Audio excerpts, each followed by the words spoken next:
Good morning, ladies and gentlemen. Welcome to Forum 3 of Medical Korea 2024, which is themed Korea's Pioneering Initiative for Overcoming Severe Diseases. Allow me to introduce myself. My name is So-hwa Kwon, and I'm your MC for today's forum. Thank you very much. It's my absolute honor and privilege to be here with you tonight for this morning, of course, and for this significant and meaningful event, which I hope is going to be fruitful for everyone here participating. So first and foremost, I would like to thank all our distinguished guests and participants for taking time out of your busy schedules to attend this forum. Now, before we kick off with the presentations, I would like to kindly remind you that we provide simultaneous interpretation in both Korean and English. So please use the interpretation receivers that we handed out to you as you entered the venue. So once more, channel 1 is for Korean and channel 2 is for English. 네, 본격적인 시작에 앞서 여러분 리시버 채널을 잘 맞춰주셨는지 확인 Ladies and gentlemen, 부탁드리겠습니다. please tune to channel number 1 for Korean, channel number 2 for And if you need English. any assistance, please reach out to 오늘 our 행사 staff 도중 here 도움이 on 필요하신 standby at 분들께서는 the venue. 행사장 내에 운영 Medical 스태프에게 Korea 알려주시기 now is 바랍니다. in its 14th iteration, 14회차를 offering various 맞은 programs both online and offline over the next 2 days.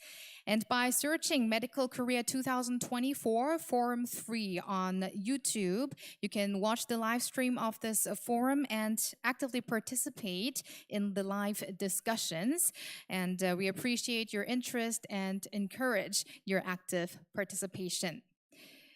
And now, without further ado, we will commence Forum 3, Korea's Pioneering Initiative for Overcoming Severe Diseases.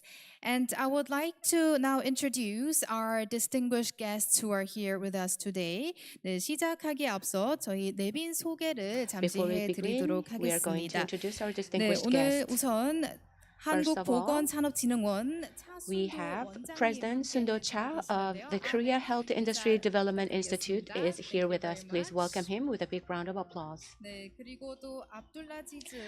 We also have Cultural Attaché Al-Dayel from the Saudi Arabian Cultural Mission to Korea. Thank you very much. Now we have Professor Lee Seung-yu from Seoul Asan Medical Center. Thank you so much. We have Professor and Director of Seoul National University Hospital. Thank you very much. We have Mr. Mitchell C. Postner, Vice President of Chicago Medical Center. Thank you very much. We have Professor Gi-jong, the Director of the Lymphoma Center at St. Mary's Hospital of the Catholic University. We have Hee-chul Park, the Samsung Medical Center's Director of the Particle Therapy Center. We have Professor Woo Jin-hyung, Professor of Yonsei University College of Medicine. Thank you very much for attending this forum. With us today. So now to kick off this event in full swing, we will invite congratulatory speakers. The first congratulatory remarks will be given by President Sun-do Cha of the Korea Health Industry Development Institute. Please welcome him with a big round of applause.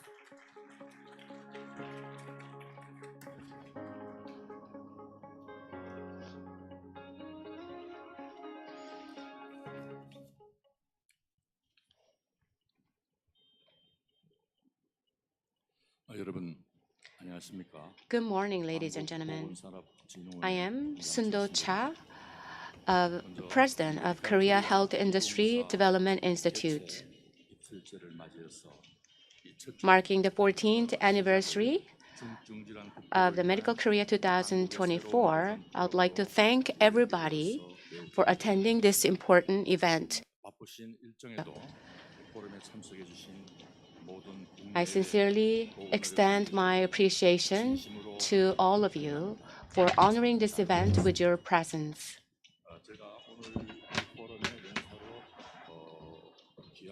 This event is really meaningful as it opens a platform for sharing the knowledge and insights with experts and participants around the world. And I would like to extend my special thanks to Professor Seung-Gu Lee from Asan Medical Center and Professor Kim Young-tae from Seoul National University Hospital and Mr. Mitchell Postner and Professor and also I would like to thank Professor Heecher Park from the Particle Therapy Center. And also I'd like to thank Professor Hyung from Yonsei University College of Medicine. All these distinguished guests are the witnesses of ever-developing medical technologies. Today, we are going to discuss the advanced technologies of treating severe diseases. And also, we are going to discuss the next generation therapies and medical technologies for the future. In treating severe diseases, we have made great progress based on advanced technologies. Korea's top 5 cancer patients' survival rates actually surpassed that of the United States. Severe diseases represented by cancers are the common concerns for all humanity, so we need to work together to overcome these severe diseases. So organ transplantation and particle therapies, in these areas, we will be able to hear the success cases and insights from renowned experts and specialists, and we will also have an opportunity to explore new opportunities in treating severe diseases. Once again, I'd like to thank our 6 prominent speakers and all other participants. I wish you success. Thank you very much. Thank you very much, President Ta, for opening up the event with those warm remarks. And we hope that we do overcome the remaining tasks in dealing with severe diseases, as you mentioned. Let's give him another big hand. And the second congratulatory speech, ladies and gentlemen, will be delivered by Dr. Abdulaziz Abdul Rahman Al Dayel, the cultural attaché of the Saudi Arabian Cultural Mission to the Republic of Korea. Please welcome him with a big round of applause.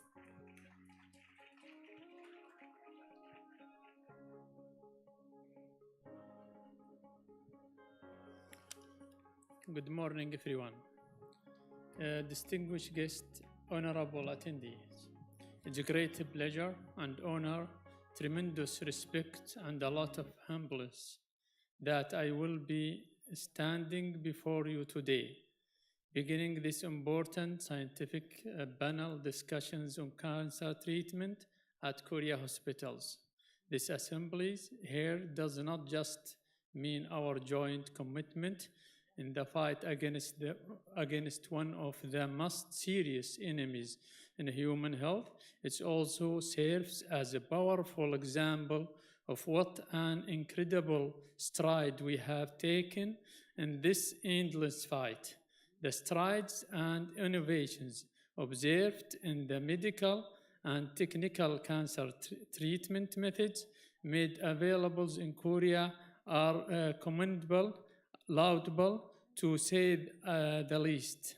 Some of the advancements developed here are amongst the best in the world.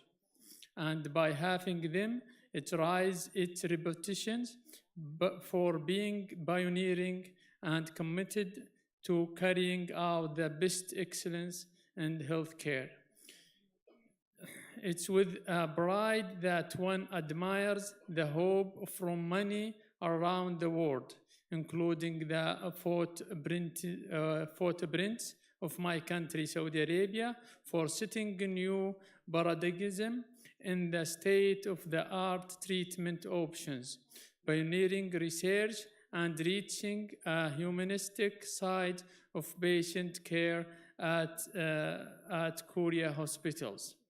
That then is combined by admiring this scientific role in the development of a treatment for cancer, realizing its immunity's importance, and not necessarily just for one nation, but for the whole of the humankind.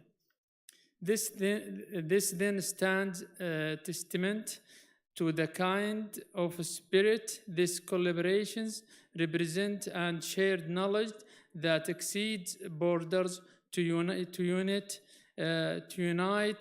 us toward a common goal, saving lives and improving the quality of those living with cancers. My country is interested in the progress that is being made here, thus feeling of attention and realizations in them toward what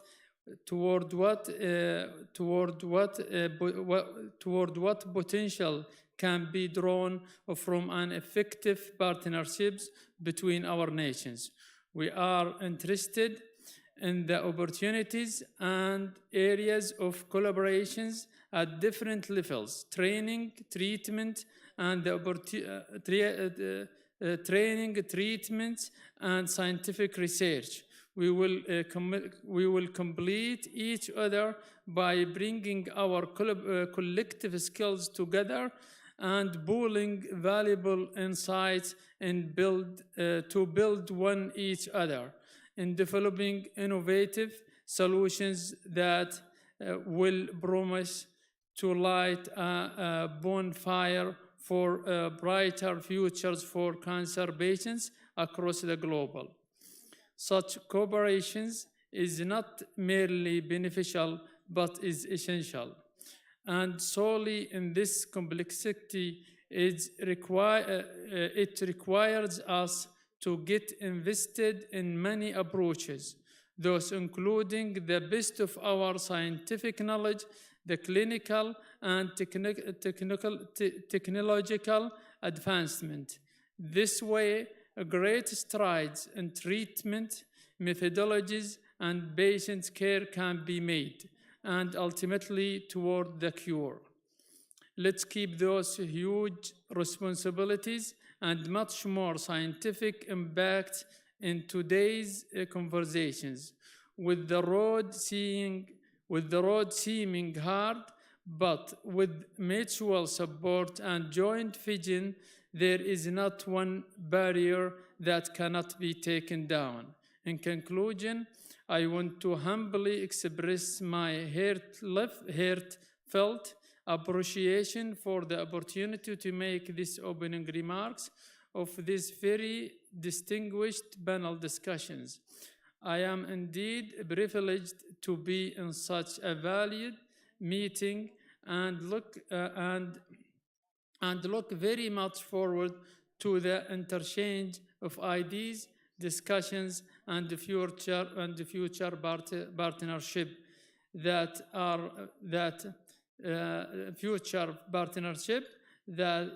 are formed out of today's deliberations. Big thanks, and keep going with the good work you are doing with all your effort and dedications. Let us inspire each other further to build this world in such a way where the same kind of threat from cancer does not exist as it is today. Thank you very much for listening. Thank you very much for your encouraging remarks, Dr. Al-Dayel, and also thank you for your attendance at Medical Korea 2024. We do also hope more cooperation between Saudi Arabia and South Korea in the medical field. Let's give him another big round of applause for those remarks. So thank you very much for those congratulatory words. We will now move forward with the presentation session featuring a total of 6 presentations. So I hope that this forum will be productive and informative, facilitating the exchange of valuable information. As for the first presentation, Dr. Young-tae Kim, President and CEO of Seoul National University Hospital and the President of the Korea International Medical Association, will present on current status of foreign patients with severe diseases and new opportunities for medical technological innovation. Dr. Kim is a world-renowned authority in lung cancer treatment and lung transplantation. He identified the fusion gene responsible for lung cancer for the first time in the world and holds the distinction of successfully performing the first lung transplantation surgery on a child under the age of 2 in Korea. So let's give him a big round of applause for the first presentation.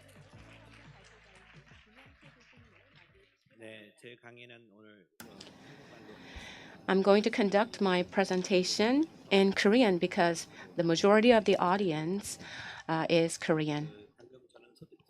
As was just introduced, my name is Young-tae Kim. I'm the director of Seoul National University Hospital. I usually research lung cancer and conduct lung operation and surgery and lung transplantation. But today, I'm not going to talk about lung cancer, but as the president of Korea International Medical Association, I'm going to talk about how to attract foreign patients and also how to create new opportunities in healthcare. This is the table of contents of my presentation. First, I'm going to talk about the current status of medical tourism in Korea, and then I'm going to talk about the current healthcare service standards and status in Korea. Third, I'm going to talk about the major diseases or severe diseases. In English, the proper term, I believe, it is severe diseases. So I'm going to talk about medical cost for major or severe diseases. And I'm going to see the comparisons of Korea's current standing with the United States and other Asian countries. And against this backdrop, lastly, in my presentation, I'm going to talk about the strategies to expand medical tourism in Korea. First, current status of medical tourism in Korea. In 2009, there was a revision of medical law. So this law actually enabled us to take better care of inbound and outbound patients. So we were able to attract more foreign patients, and also many Korean hospitals advanced to overseas markets. So in Korea, the foreign patients increased 22.7%. It is attributed to many factors, and many different countries are sending their patients to Korea. And also, Korea's healthcare services has elevated. And we have presentations from Big 5 hospitals in Korea. So I believe we have a state-of-the-art medical technologies at Korean hospitals centering on major 5 hospitals. This is the number of foreign patients visiting Korea, but the number all of a sudden dropped. It was due to COVID-19 pandemic. So now it's picking up. So in 2022, we saw an upward trend in the number of foreign patients visiting Korea. I believe this trend will continue. From 2009 to 2022, the largest number of patients came from China, followed by the US and Japan. I see Americans in the audience. We have a representative from Chicago Medical Center. The Korean Americans living in America are actually attending and participating in this forum. I was also trained in America, and I'm aware that the medical accessibility in America is really low, and there's also communication issues for Korean Americans living in America. As of 2022, the largest number of patients came from the United States. The China did not catch up yet due to political issues, because China did not lift the quarantine for COVID-19 in 2022. But given the past data, I believe there will be more patients visiting Korea from China and other Asian countries. About 35% of patients received care at academic medical centers. Korean medical services are well known for plastic surgery and dermatology, so you might think there'll be a lot of foreign patients receiving such medical services, but unexpectedly, we have a lot of foreign patients visiting Korea to receive care from academic medical centers. By specialty, internal medicine, plastic surgery, and dermatology. In this order, we have the medical tourism and tourists.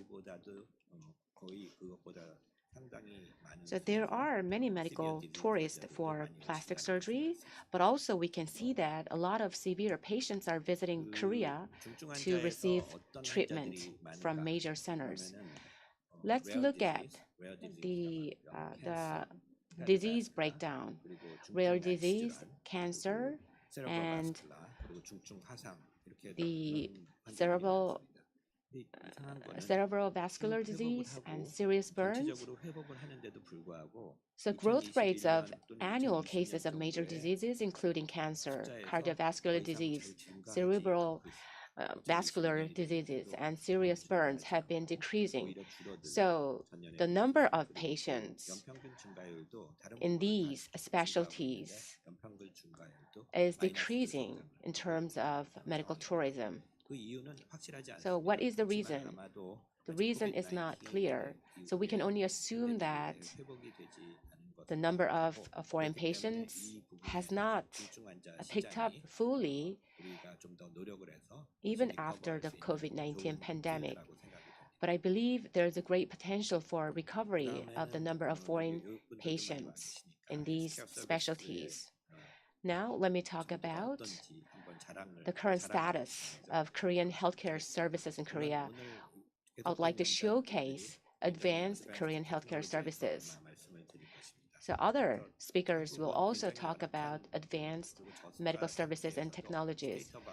In dire situations in Korea in terms of medical prices, we are managing to provide really high quality medical services, including robot-assisted technology. And we also have very skilled medical professionals.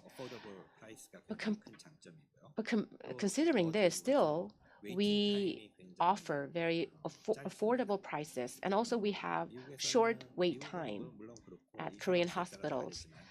In America and in Canada, it takes a lot of time to receive medical services.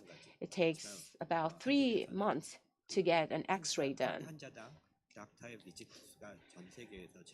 And in Korea, the number of patients per doctor is the highest in the world, which means that medical service accessibility is the best in the world. Life expectancy in Korea is increasing very rapidly. The blue line refers to Korea. So Korea's life expectancy is increasing very much. So the babies who were born in 2022, they are expected to live up to 83 years old. Since I was born in the 1960s, I don't think my life expectancy will be that long. In comparison to Japan, I mean, Korea and Japan, compared to UK and the United States, life expectancy is continuously, consistently increasing. And during the COVID-19 pandemic, life expectancy in the UK and the United States dropped because their quarantine measures were not really effective. So during the first phase, initial phase of COVID-19 pandemic, many people died in the UK and in the United States. So I'm a specialist in respiratory medicine. So during the COVID-19 pandemic, we conducted surgeries in respiratory systems, and we felt that depending on the reaction of the host to COVID-19 virus, symptoms varied. And we saw that many people who died of COVID-19 were Caucasian. So there's more research needed to identify the reason behind a lot of deaths among Caucasians. The red line is OECD average in terms of mortality rate, and the blue line refers to Korea. So Korea is doing really good in terms of mortality rate. After the pandemic, most countries showed the increased mortality rate, but Israel, Korea, Luxembourg showed lower mortality rates even during the COVID-19 pandemic and after that.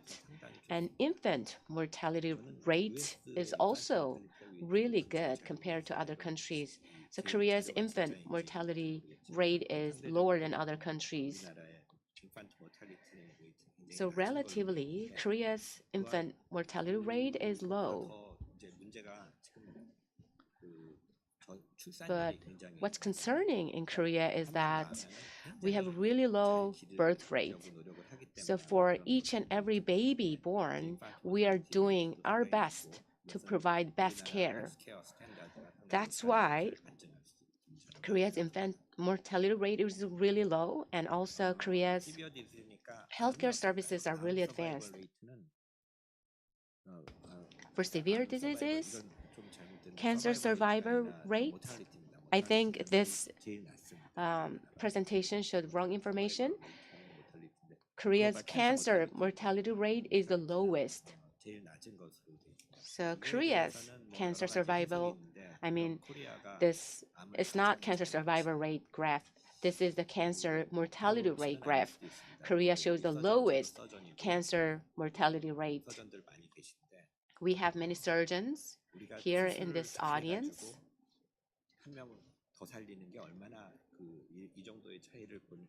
To make this difference in terms of cancer mortality rate compared to other countries, it is really hard to show this result. So we offer really advanced surgeries, and also we have really high standards of healthcare services. That's why we were able to achieve lowest cancer mortality rate. This slide is about healthcare accessibility.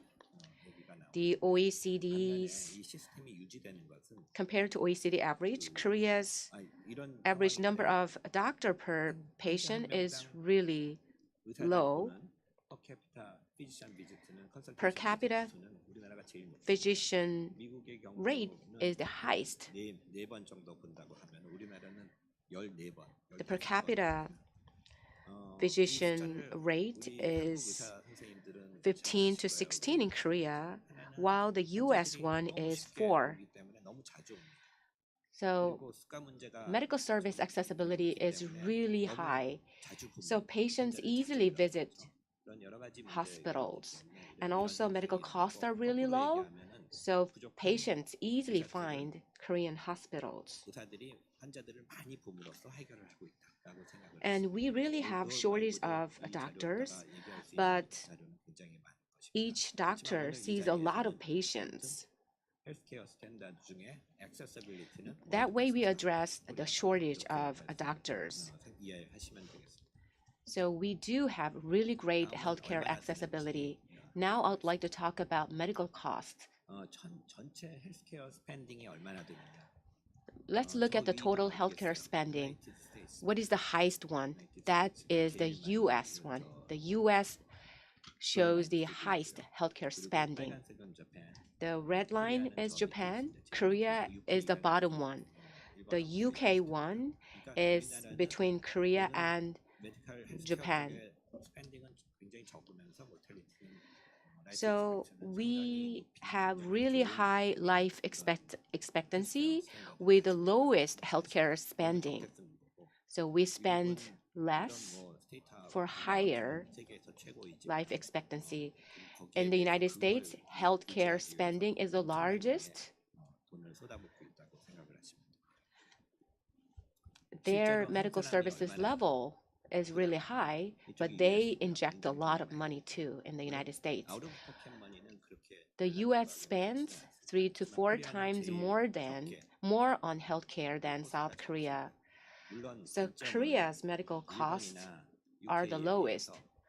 But compared to Japan and the UK, patients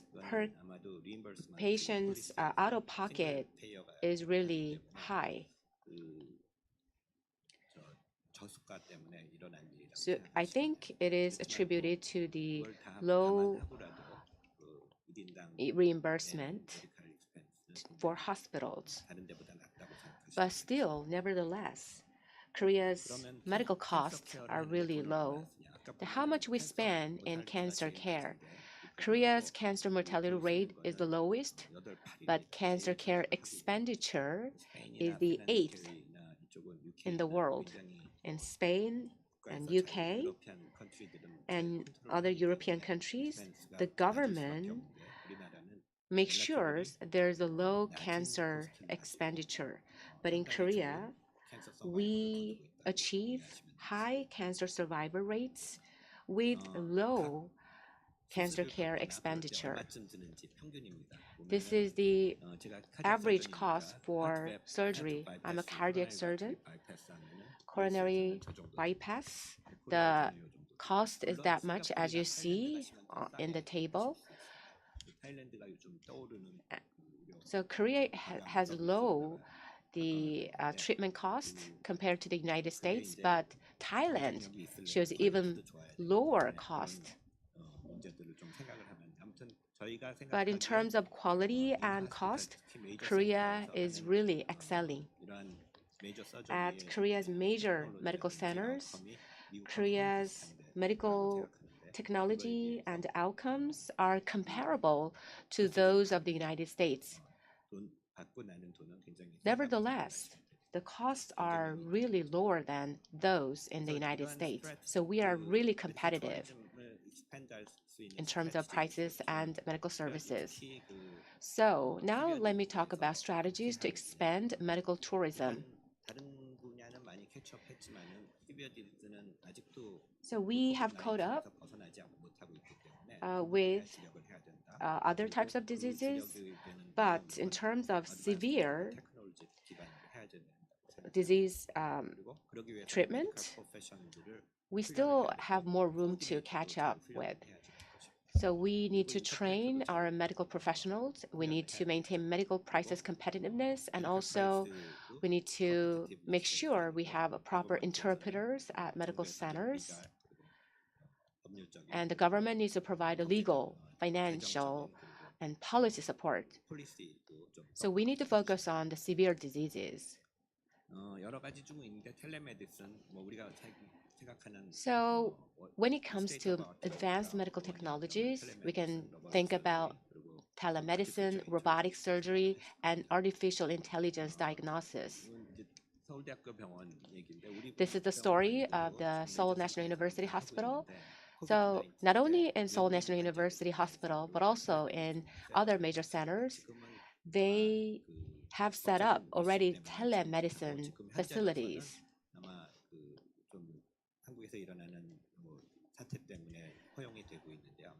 So right now, we have telemedicine platforms in place.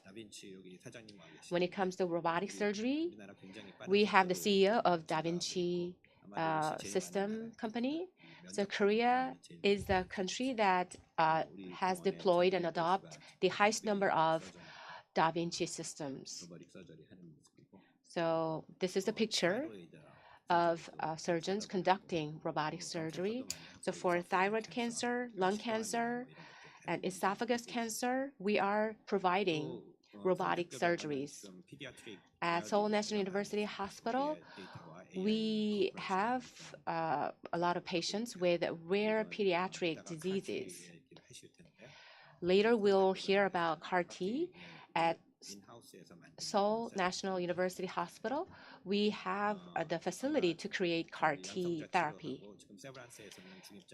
In Severance Hospital, there's a particle therapy center. At Seoul National University Hospital, in 2027, Seoul National University Hospital adopted and established the Gijang Cancer Center for heavy ion therapy. So the entire public can actually access this facility. This is a picture of myself. This baby is 2-year-old baby. The boy received the lung transplantation. So this was a successful lung transplantation case. And we conduct liver-lung co-transplantation as well. So for younger babies, we are able to provide lung transplantation. We need to maintain price competitiveness, and transparency is key. Government support is also critical. By 2027, Korea will be able to attract 700,000 foreign patients, and Korea International Medical Association will strive to achieve this goal of attracting 700,000 patients by 2027. And we will focus on severe diseases, and we will best utilize advanced medical technologies, and we will make sure the high healthcare service costs remain at proper level, and the government support is also critical. We will do our best in that regard. Thank you very much. Thank you very much to President Kim, and we look forward to many new prospects in treatment of foreign patients, especially through strategies in medical tourism. So why don't we give him another big round of applause?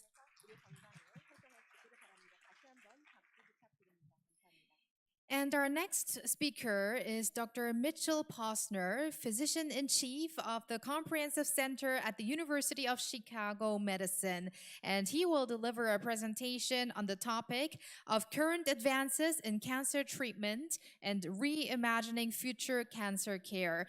Dr. Posner has been named a top doctor by Chicago Magazine 4 times since 2006 and was recognized as America's top doctor for cancer in 2013. So please allow me to invite Dr. Posner to the stage with a big round of applause.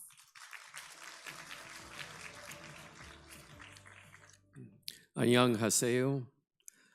Professor Kim, after listening to your presentation, and as I get older, what I decided is I'm going to move to Korea now. So I'd like to talk with you this morning about our current advances in cancer treatment at the University of Chicago Comprehensive Cancer Center and how we're looking forward to the future and what it holds. The University of Chicago was founded in 1890. I think most people recognize us for our prestige as a research institute. And notably, we've had over 100 Nobel Prize winners and 12 in physiology and medicine, 2 of which were in surgery. Our health system continues to grow. both on site in the south side of Chicago, but also expanding our network to provide state-of-the-art care beyond the Chicago city. We're recognized by external forces as a high-profile cancer program and hospital. Importantly, by the Leapfrog Group that looks at safety. We are only one of 18 hospitals out of 3,000 that have received 24 consecutive A grades for safety. Our mission is to eradicate cancer through equitable prevention, innovative and collaborative research, compassionate patient care, inclusive education, and dedicated community engagement, and we are a global center for excellence. In order to maintain that excellence, we have to invest significantly in our cancer enterprise, and we are doing that. First of all, in novel therapeutics in terms of drug discovery and development and cellular therapy. We are creating a state-of-the-art cancer pavilion that will open in 2027, that I'll show you in a little while. Using adaptive oncology to provide personalized and individualized care to every cancer patient, and try to eliminate the healthcare disparities that occur in our country in patients who are underserved and economically disadvantaged. In order to do that, we have to invest in our significant research enterprise, and you can see our 4 programs on the left, all of which have grown in terms of external funding and continue to grow dramatically. That is also true of our programs and our faculty, as well as our recruitments. We measure our impact of our research, obviously by the number of relevant publications, but probably more important by the impact factor that they have. And as you can see again from our one renewal 2017 to our most recent renewal by the National Cancer Institute, our impact factor continues to grow competitively. In order to develop novel cancer therapeutics, we've taken advantage of our partnership with Argonne National Laboratory. As you may know, Argonne National Laboratory was born out of the first sustained chain reaction, which occurred on the University of Chicago campus for the Manhattan Project during World War II. And our partnership is there to facilitate drug discovery and development. Our partnership leverages Argonne National Laboratory's considerable computational capabilities, X-ray crystallography, structural chemistry, to discover first-in-class compounds based on targets that the University of Chicago faculty investigators have identified.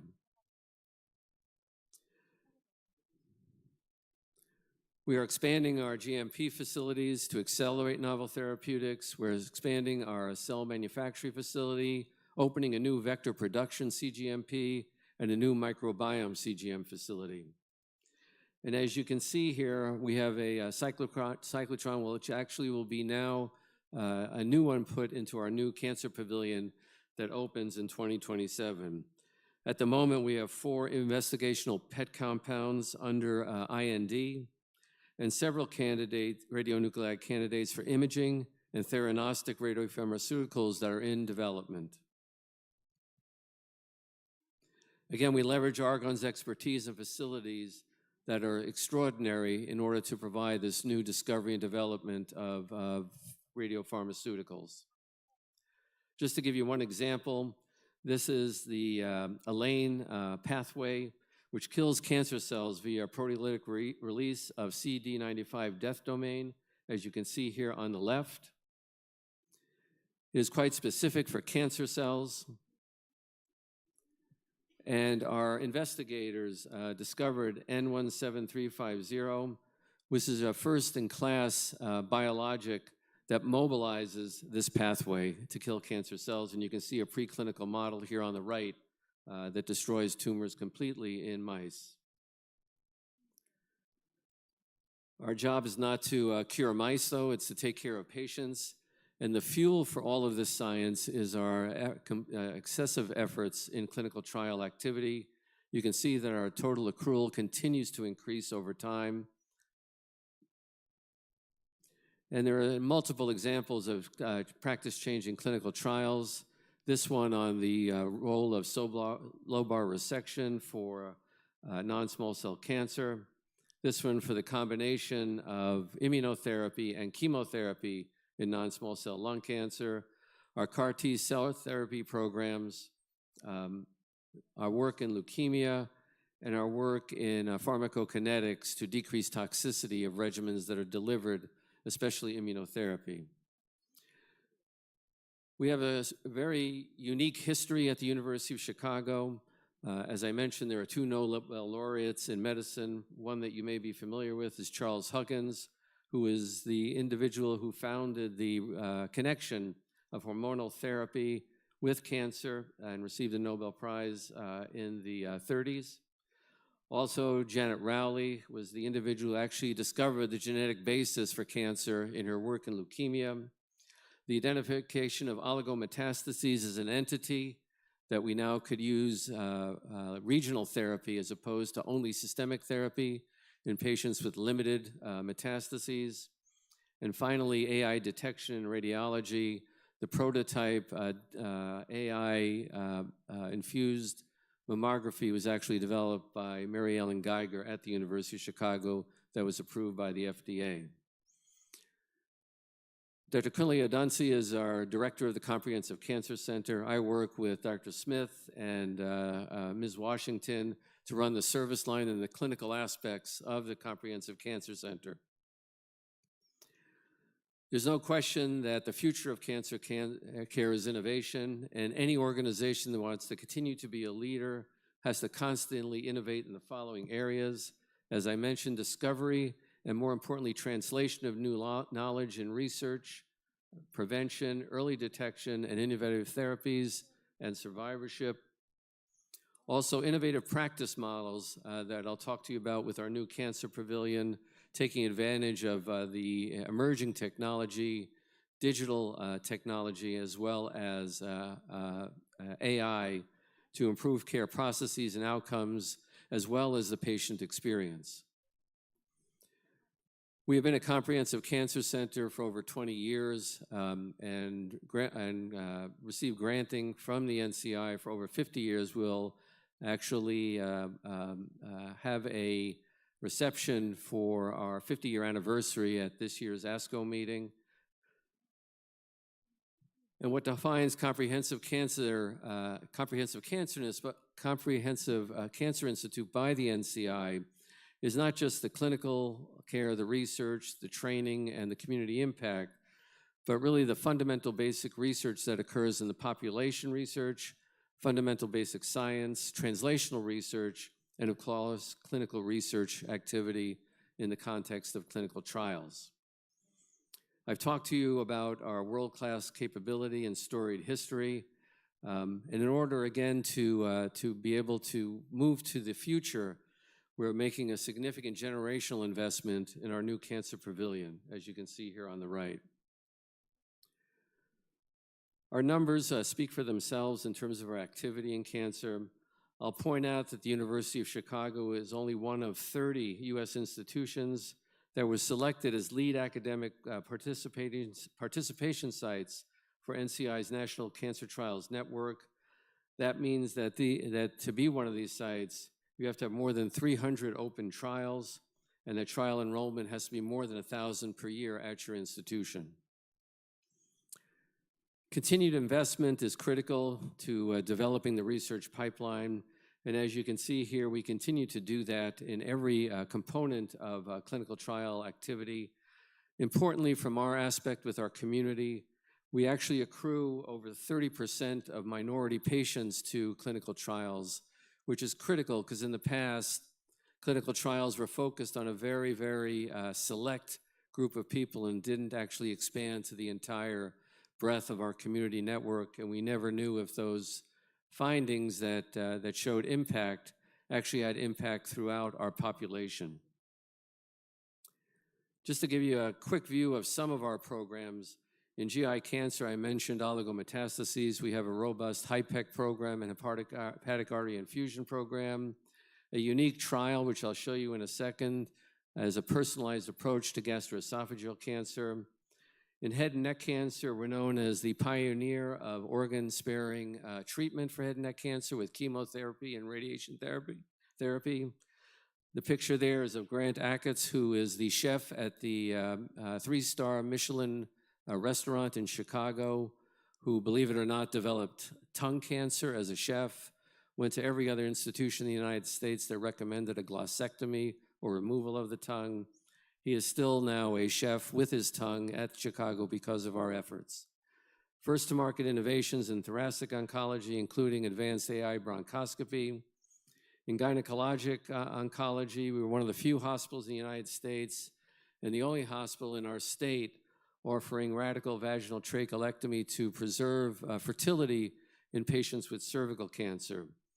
In breast cancer, we're the only institution in Chicago offering phase 1 through 3 clinical trials. And in addition, we are one of the only institutions that are involved with lymphovenous bypass and lymph node transfer to eliminate lymphedema following treatment of breast cancer patients with surgery. Urologic oncology, we're the leading centers in the world in terms of our volume of robotic procedures for prostate cancer. Our clinical programs, I mentioned, are significant effort in cytoreductive surgery and hypothermic intraperitoneal chemotherapy, and in addition, HI therapy to convert unresectable patients with hepatic metastases from colorectal cancer to a resectable state. If you look at our outcomes compared to benchmark programs in the United States, like MD Anderson, Memorial Sloan Kettering Cancer Center, Dana-Farber Cancer Center, that had programs that were engaged for over 30 years, our program, which started 30 years ago, has superior outcomes in terms of length of stay, the use of laparoscopic HIPEC, lower readmission rates, 30-day mortality, and admissions to the ICU. This was that unique, novel clinical trial that was developed by one of my colleagues that I participated in, which takes advantage, or recognition, I should say better, of spatial heterogeneity in a cancer patient. We know there's heterogeneity in terms of the molecular genetics and mutations from patient to patient, but it's also the case in a single patient from their primary tumor to their metastases or their circulating DNA. So there's this spatial heterogeneity. In addition, there's temporal heterogeneity, noting that mutations will continue to occur. And this Cascade trial, which you see here, took advantage of that. This will be difficult to see, but just to give you an example, this one patient looking at ERB2 or HER2/neu was negative for, with regard to the primary tumor, but both in red here you can see in the metastases and ctDNA, there was amplification ERB2 that was noted. And you can see that here, both in lymph node metastases and hepatic metastases, IHC staining for HER2, and also amplification on the right here. And what that means, you can take a patient and personally direct their therapy here with trastuzumab against HER2. You can see almost complete eradication of the tumor in a patient. We also are looking at ways to improve our prognostication. This is an analysis we did, a discovery analysis on our patients who underwent hepatic resection, and looking at consensus clustering of shared expression patterns, of gene expression patterns. We were able to identify 3 distinct molecular subtypes of hepatic metastases. And without the clinical risk, we could actually, with genetic risk, actually separate them in terms of their survival, as you can see here on the right. And then if you combine that with a clinical risk score that was developed many, many years ago, you can see we can define a subset of patients who are actually at 90% 10-year survival following a resection of their hepatic metastases, and others below.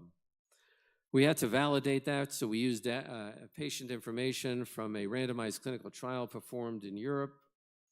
And again, we saw the same thing, the ability to validate these molecular subtypes based, again, purely on their shared expression genetic patterns.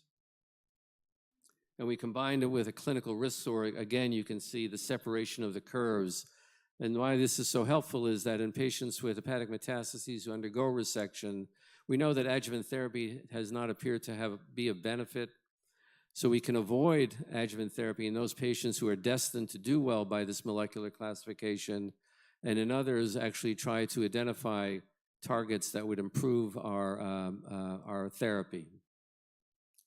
We also have a significant effort in a neuroendocrine program. And you can see that our patient volume has steadily increased over time, looking at mainly pancreatic neuroendocrine tumors, which is validated by organizations in the United States. And a significant effort, again, with Argonne National Laboratory and Theranostics. Again, Theranostics uses tandem use of diagnostic and therapeutic radiopharmaceuticals which share a target protein. You can see here the radioactive compound being linked to a target molecule that is targeted to a protein on a cancer cell. We're trying to improve theranostics by a concept of true theranostics, which show identical in vitro pharmacokinetics, in vivo pharmacokinetics with in vitro binding in order to improve this kind of therapy. Therefore, again, with our partners at Argonne National Laboratory, looking at new nuclides and radiopharmaceuticals here with scandium. And what we can do then is with this identical in vivo pharmacokinetics and in vitro binding, we can see improved congruence between PET screening and the delivery of targeted radiotherapy that we can't see with our current agents with gadolinium PSMA and lutetium PSMA. We are also, again, a leader in terms of AI in breast cancer MRIs, again, utilizing size, shape, and morphology, as well as contrast enhancement that allows us to be able to predict a malignant tumor from a benign tumor.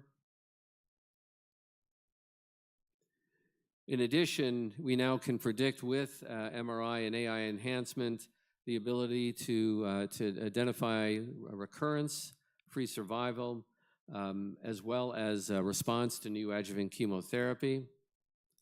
And finally, now be able to predict even the microarray expression profiles with AI, with MRI.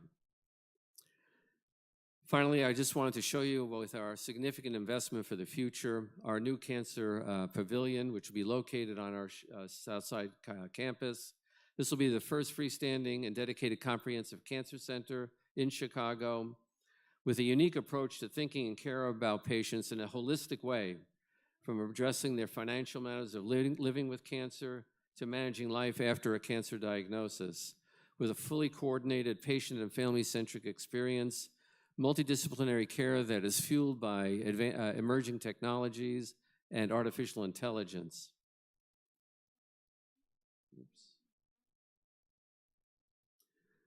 This is our new building, approximately an $825 million investment in this cancer pavilion, which will open up in 2027 with almost 600,000 square feet dedicated to cancer and bringing everything under one roof. Again, to enable our multidisciplinary care and to be able to approach our patients with a holistic approach so that their journey with cancer is actually made easy. Our differentiators in reimagining cancer care of the future is to deliver cutting-edge diagnostic and treatments for patients, apply technological advances, and actually, again, revolutionize the care delivery model and the patient experience. The concept of launch to provide a rapid multidisciplinary care to patients in a single setting, all in one effort, and enhance consultation and exam rooms, a collaborative tech-enabled team to bring family into our consultations, and the use of virtual and telehealth space, as well as robots to enhance efficiency in operations. So our commitment to clinical research and innovation is, again, to put science on display, but more important, to put it in play for every single patient who enters our institution, to embed research and discovery in the fabric of our center, and foster digital innovation and technology to enhance the patient and provider experience. As I mentioned, the cyclotron will be actually in this new cancer pavilion to facilitate drug discovery and development to bring it to the patient's bedside. And again, all of these pharmaceuticals that are under development at the present time. So we're in a unique position because having the Cancer Pavilion and our medical center embedded in the University of Chicago, we can take this continuum of drug discovery. We can use a cancer biologist to discover a therapeutic target, a structural biologist in the Division of Biological Sciences to determine the structure of that target.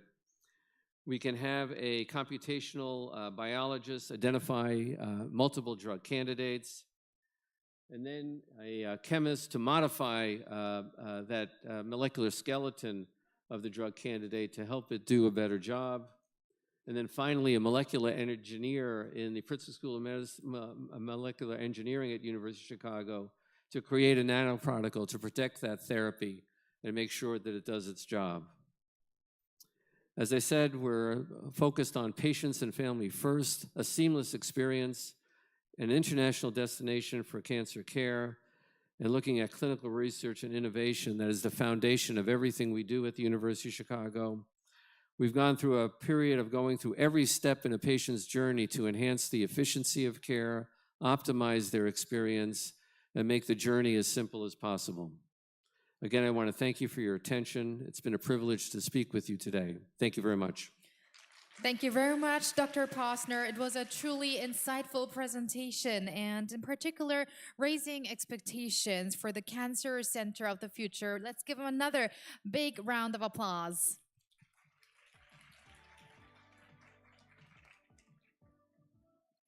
And next up is our third presentation. Dr. Seung-Gyu Lee, Endowed Chair Professor of Asan Medical Center, will deliver a presentation on the topic Living Donor Liver Transplantation at Asan Medical Center.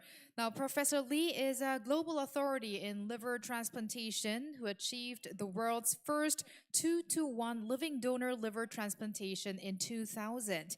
Through his passion, dedication, and excellent teamwork, he accomplished over 8,000 cases of liver transplantation, setting a record for the longest surviving liver recipient in Korea. He has consistently contributed to the advancement of medicine and the training of healthcare professionals at home and abroad, truly spreading the excellence of Korean medicine. Now, Professor Lee will deliver his presentation while seated due to his health issue, as he has already requested, so it would be greatly appreciated if you could extend understanding for that.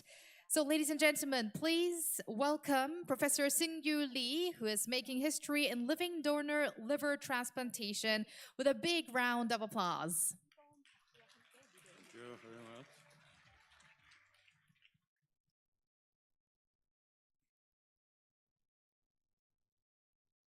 My topic is evolution of living donor liver transplant at our institute as a medical centers. The next slide, please. As you see, normal liver is the largest organ in our human body. Its volume is equivalent to 2% of our body weight. And the liver is highly vascularized organ, so fast regeneration occurs after its injury. And also liver is center of metabolism, one of the most important organs in our bodies. Next, please. But liver injury, as the end-stage liver cirrhosis, showed small contracted liver, spleen is enlarged, and the massive ascites developed, and the various bleeding and hepatic encephalopathy and coma may develop. In this stage, Patient remaining lifespan is less than 6 months. Then this CT finding is indication of a liver transplant. Next, please. Left side CT is before liver transplant in the compensated cirrhotic patient. Right side CT shows after liver transplant. Ascites is all gone, and this is small contracted liver is replaced with big healthy livers. Patient dramatically recovered. So, acceptance of liver transplant as a standard treatment for end-stage liver disease. Next slide, please. From early 1990 has led to the exponential increase in demand of liver transplant, resulting in, next slide, please, and next, please. Resulting in increasing gap between waitlist patient and performance of disease donor liver transplant. And half of this gap group patient die within around 1 year because of donor organ shortage. Next, please. Next, please. Disease donor liver shortage was especially serious in Asian countries, especially Korea, Japan, Taiwan, and Hong Kong, where requirement to liver transplant was highest because of a higher virus carrier rate and higher prevalence rate of HCC and hepatitis B virus cirrhosis. Next, please. This shows seriousness of disease donor organ shortage in our early period of liver transplant. At the Asan Medical Center, disease donor liver transplant started from 1992. Living donor liver transplant started in 1994. And now, yearly, liver transplant number reaches almost 500. I wanted to show how serious disease donor liver shortage was in early 1990s and even in early 2000. In 1992, disease donor liver transplant number was 3. However, 10 years after, in 2002, marked with the green bar, disease donor liver transplant number remains static, only 4 transplants a year, in contrast to rapid increase of living donor liver transplant, 137. Next, please. Before going to my main talk, I briefly introduce liver transplant type. There are 2 kinds of liver transplant according to the donor. Living donor liver transplant and disease donor liver transplant, and each has pros and cons. Living donor liver transplant has 3 cons compared to disease donor liver transplant. First, living donor liver transplant procedure is technically complex because of small vascular and bile duct structures. Accordingly, recipient surgical complication is high. Second, liver graft size often small by its partial size. And third, live donor morbidity, even mortality exists. Now, next please. Therefore, margin of safety of recipient in adult living donor liver transplant is narrow than full-size graft disease donor liver transplant. So many centers, especially in the West, where they have a relatively enough number of disease donors, are reluctant to accept living donor liver transplant as a major form of liver transplant. Next, please. But in the West, we did not have a choice, only had to depend on living donor liver transplant. So one makes margin of safety narrow. There are 4 pitfalls: small graft size, high biliary stricture complication, and portal flow still syndrome and outflow obstruction, especially in right lobe graft. Asan Medical Center has repeatedly challenged to these 4 pitfalls during our living donor liver transplant journey. Today, I'll talk 2 issues: small size graft and outflow obstruction. Next, please. Because liver can be surgically divided into 2 functioning units as right and left lobes. So, living donor liver transplant is anatomically possible. Next, please.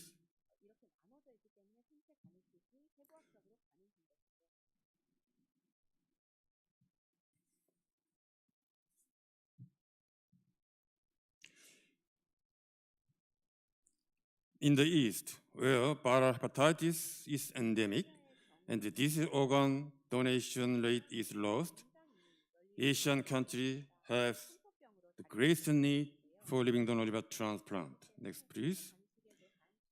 Although this is donor liver transplant initiated in the West 10 years earlier than the East, but the living donor liver transplant was initiated earlier from the East. In 1989, pediatric transplant in Australia. In 1993, adult living donor liver transplant from Japan. Next, please. And issues in the living donor liver transplant is quite different from deceased donor liver transplant. Issues are ensure live donor safety and avoid small size graft to ensure recipient good recovery.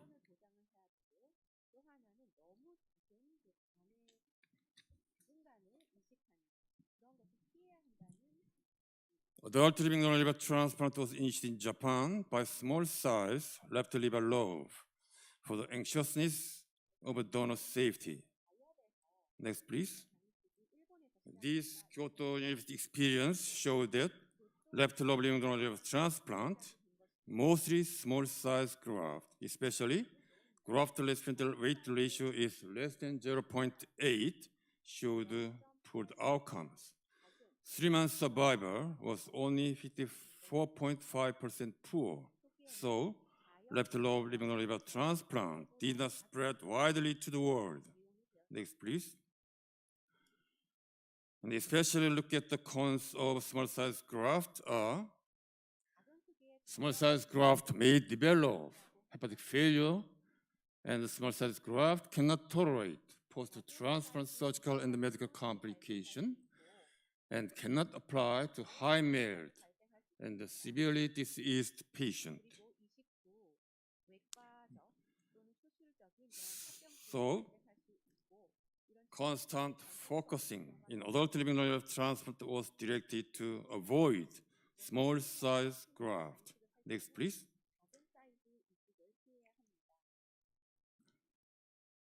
Emphasizing again, first requirement for the success of adult living donor liver transplant is, before slide, go back, adequate liver graft volume to avoid small size graft. Next, please.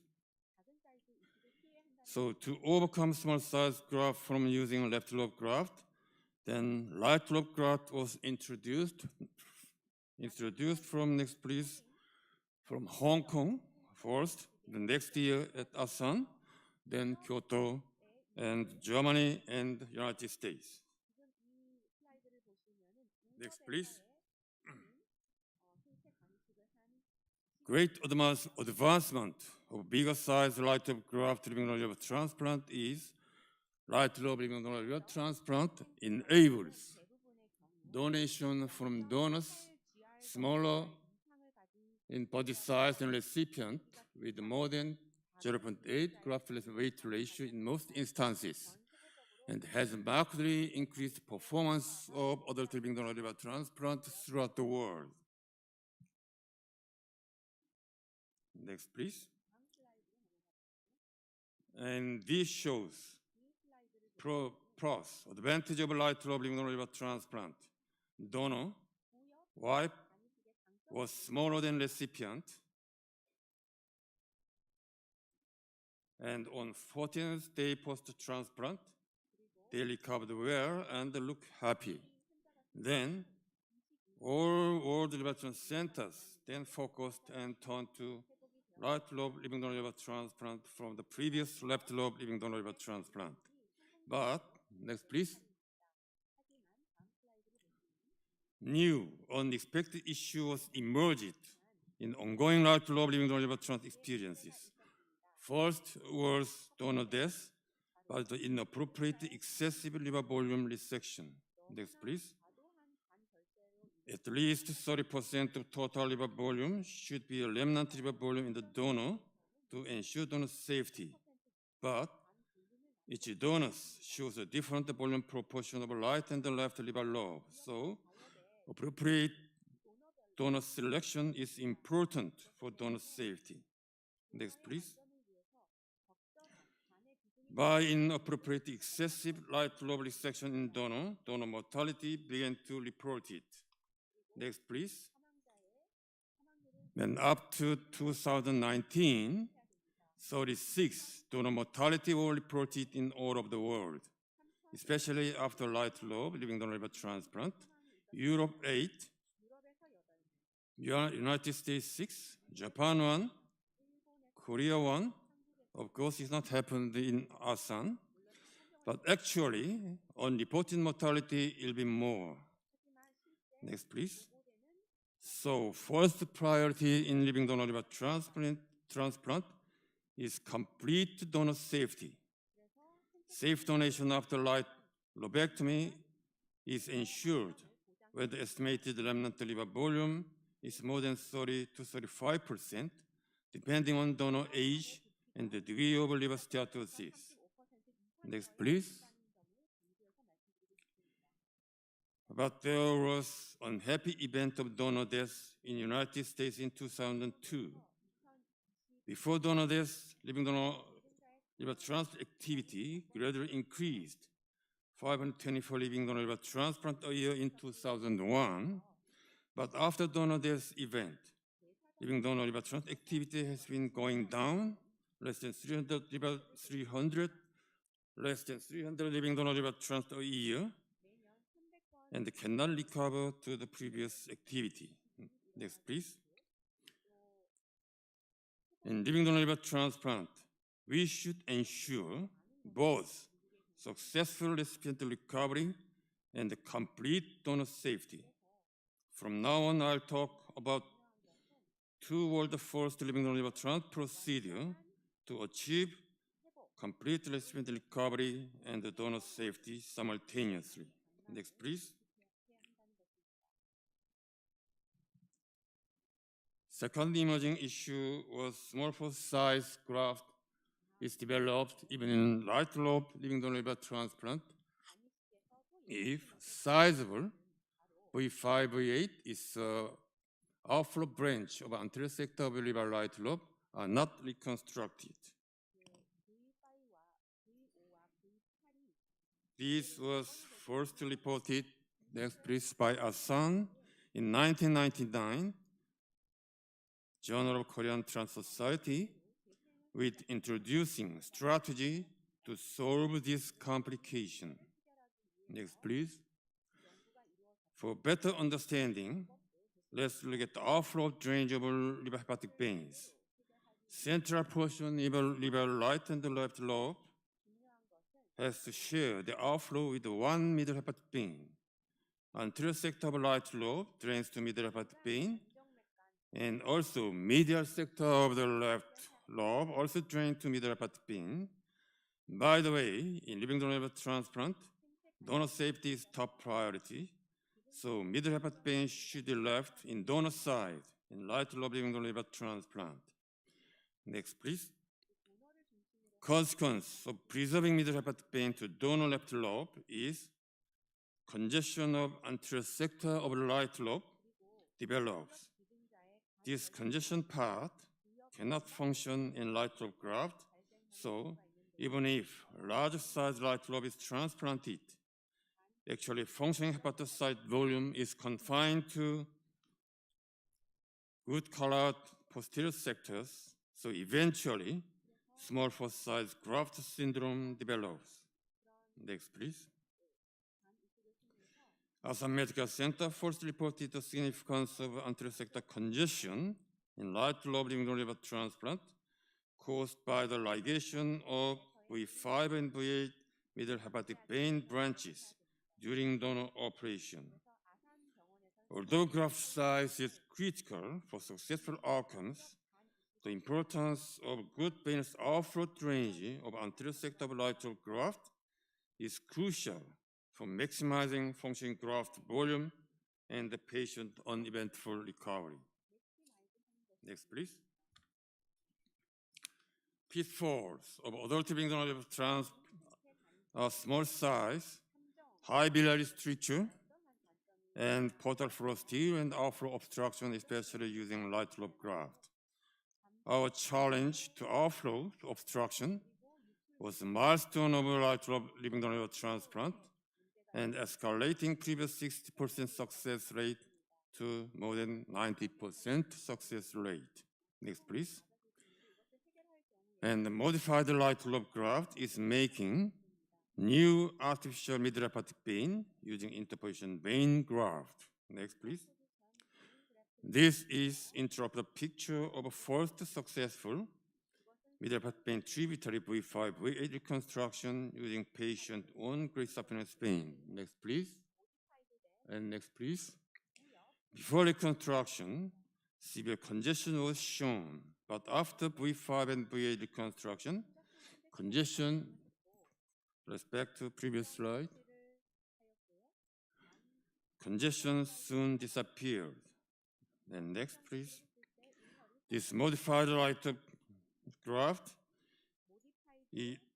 using cadaveric cryopreserved vena cava interposition graft. And next slide, please. This modified light graft is using synthetic vascular graft.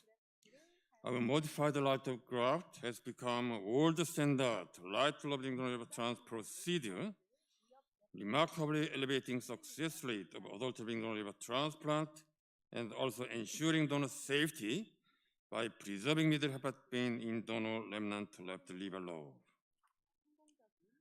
Next, please. Thereafter, modified light graft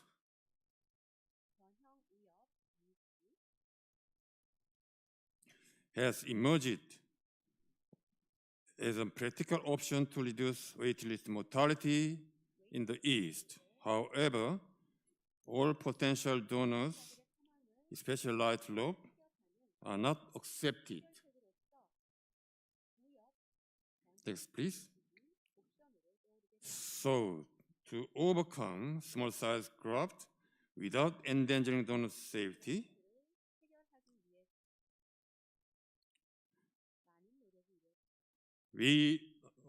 okay, thank you. we have to reconstruct middle hepatic vein tributary. And next slide, please. And then after modified light graft, we invented dual transplant, especially when donor has small left lobe and a large right lobe. In these instances, when we harvest large right lobe in the donor may die due to hepatic failure caused by the excessive liver volume resection. And this is the view of world first dual living donor liver transplant using a small sized liver left lobe. And next, please. And the goal of two left lobe dual transplant arose from first donor safety issue, and then provide adequate liver graft size and prevent small for size graft syndrome, and also to increase expanded donor pool by optimal use of the marginal graft, such as small size graft of a steatotic liver graft. Next, please.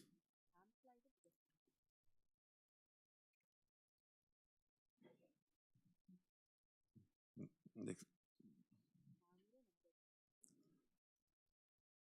This is the very important principle in living donor liver transplant.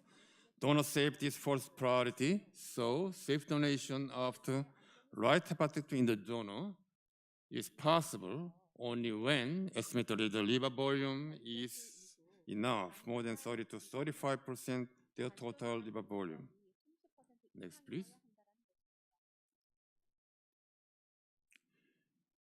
This shows dual living donor liver transplant using dual two left lobe. And next, please. And this is operative view of the dual living donor liver transplant. There is a two small left lobe in the patient abdomen. And next, please. And the first left side left lobe graft was anastomosed. And next, please. And the right-sided left lobe graft was anastomosed, and the portal perfusion was performed. Next, please. This shows fast graft regeneration of two left lobe dual graft transplant. Left side is preoperative view of hepatic decompensation in the donor, and then middle is the post-dual 1 week, and the right side is post-dual 3 weeks. It looks like normal liver shape and size, fast regeneration, then single graft transplant. Next, please. And most frequent question to dual living donor liver transplant is donor risk will be higher in dual transplant because two donors are undergoing surgery, but donor risk is proportionally increased by resecting amount of liver volume. So donor risk is much, much less in dual left lobe transplant than in moderate right lobe donor hepatectomy. Next, please.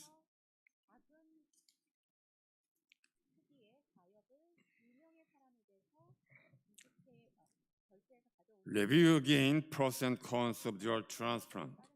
Pros is certain outcome by abolishing small size graft, and optimal use of marginal graft is possible. And dual transplant is also applied even to high merit, seriously ill patient. But cons is we have to need double donor resource, and this is a little technically demanding. In this theoretically double surgical complication, but it is absolutely based on theoretical concept. And lastly, long operation time is also one of the cons of dual transplant. Next, please. So by the long operation time, anesthesiologist eyes, he is standing second from the left. His eyes almost are closed, and the surgeon looks tired. But visitors from Turkey and United States looks happy. And next, please. Beside the dual left lobe transplant, this right side picture shows right and left dual transplant. And next, please. This right and left liver transplant is necessary when donor body size are much smaller than the recipient. Then right and left lobe dual transplant is a good strategy to avoid small for size graft syndrome. Next, please. This world first successful dual right and left transplant was performed in 2001. Recipient body size was big, 188 centimeter high and 90 kilogram, but donors was small body sized. Wife was 60 centimeter high, 51 kilograms small. Cousin, 173 centimeters and 62 kilograms, but has small left lobe. I think this right and left lobe dual transplant requirement maybe it'll be high in America because Americans' body size is larger than Korean. Next, please. And this right and left dual transplant was dealt in cover story of 2015 American Journal of Transplant.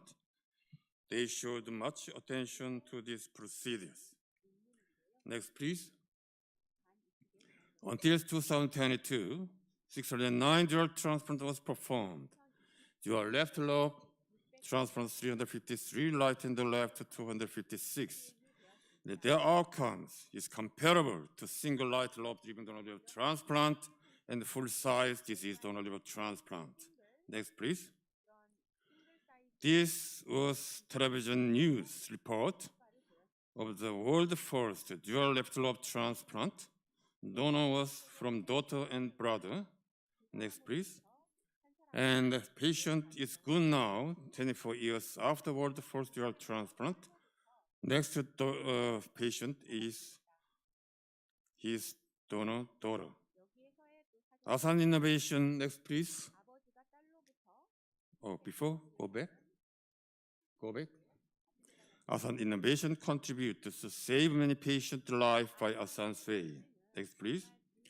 Dual living donor transplant proportion is around 7 to 8% of all adult living donor transplant, often very practical in particular instances. Next, please. This shows world performance of liver transplant. Deep green bar shows diseased donor liver transplant. Light green bar shows living donor liver transplant.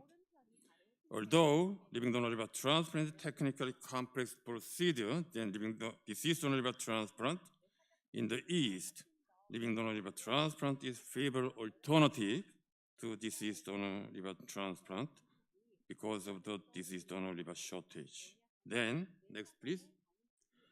Why adult living donor liver transplant is increasing in Korea? Despite of its technically demanding procedure and the potential live donor risk, there are many reasons. Among these, technical advancement of surgery and acceptable result of recipient donors are main reasons.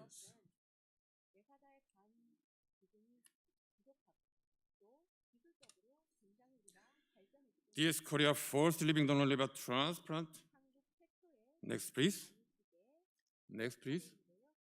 In 1994, for biliary atresia, 9-month-old child. Next, please. Grow to lady after living donor liver transplant. Now she is left side. She is 30 years old after transplant and healthy.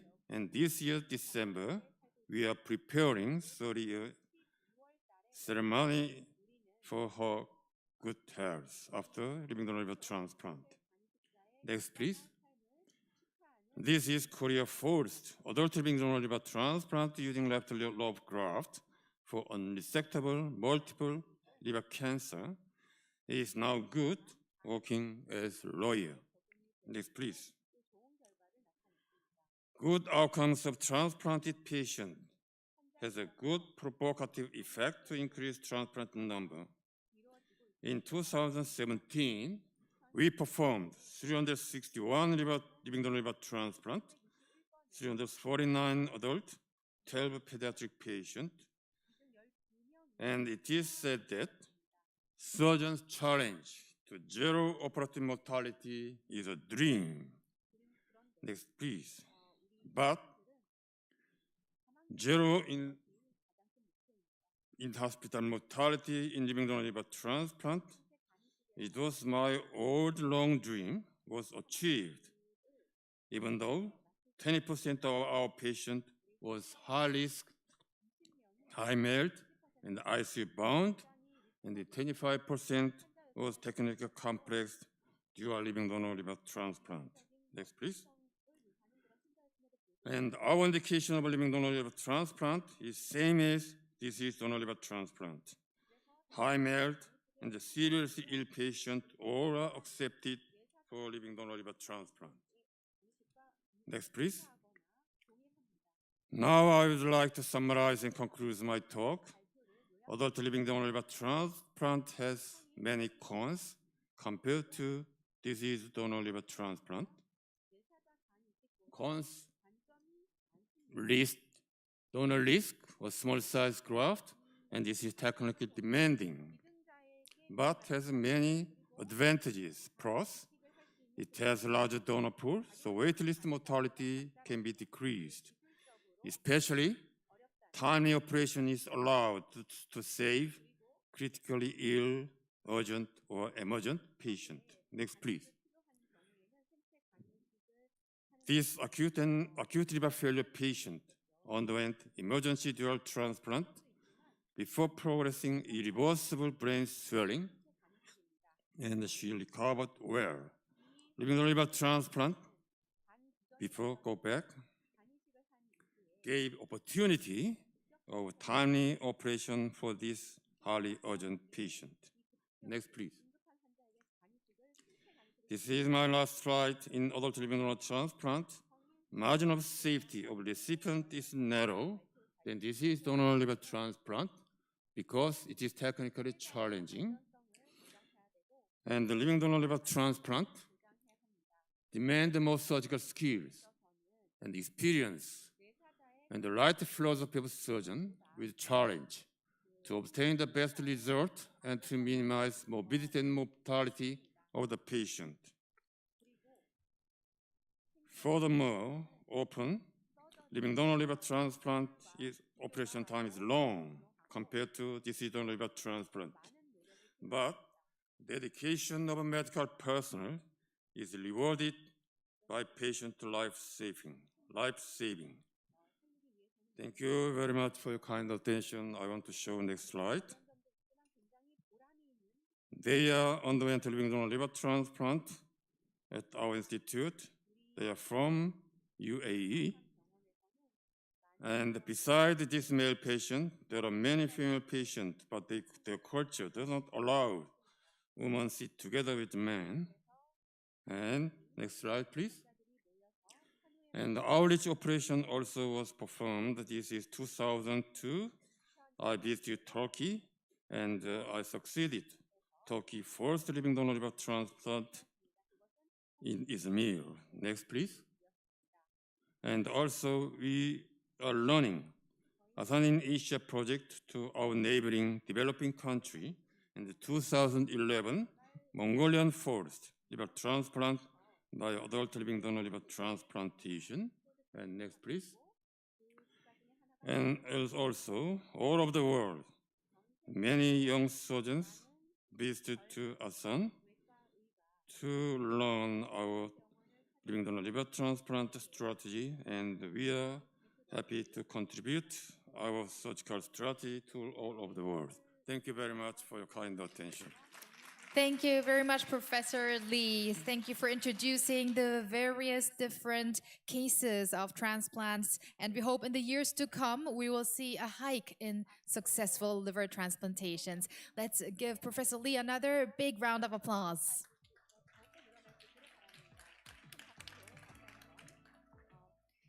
And now it's time to move on to the fourth presentation. On the topic of cutting-edge strategies in hematologic malignancies, unveiling the power of cell therapy, including hematopoietic stem cell transplantation and innovative CAR T therapy. Professor Ki-Sung the head of the Lymphoma Center at Seoul St. Mary's Hospital of the Catholic University of Korea, will hold this presentation. Professor serves as a hematologic oncology specialist and is currently the clinical department head of hematology at Seoul St. Mary's Hospital. He also holds the position of chairman of the Advanced Regenerative Medicine Committee at Catholic Hematology Hospital, actively participating in the introduction of CAR T therapy and engaging in vibrant activities related to cell therapy. So let's welcome him with a big round of applause.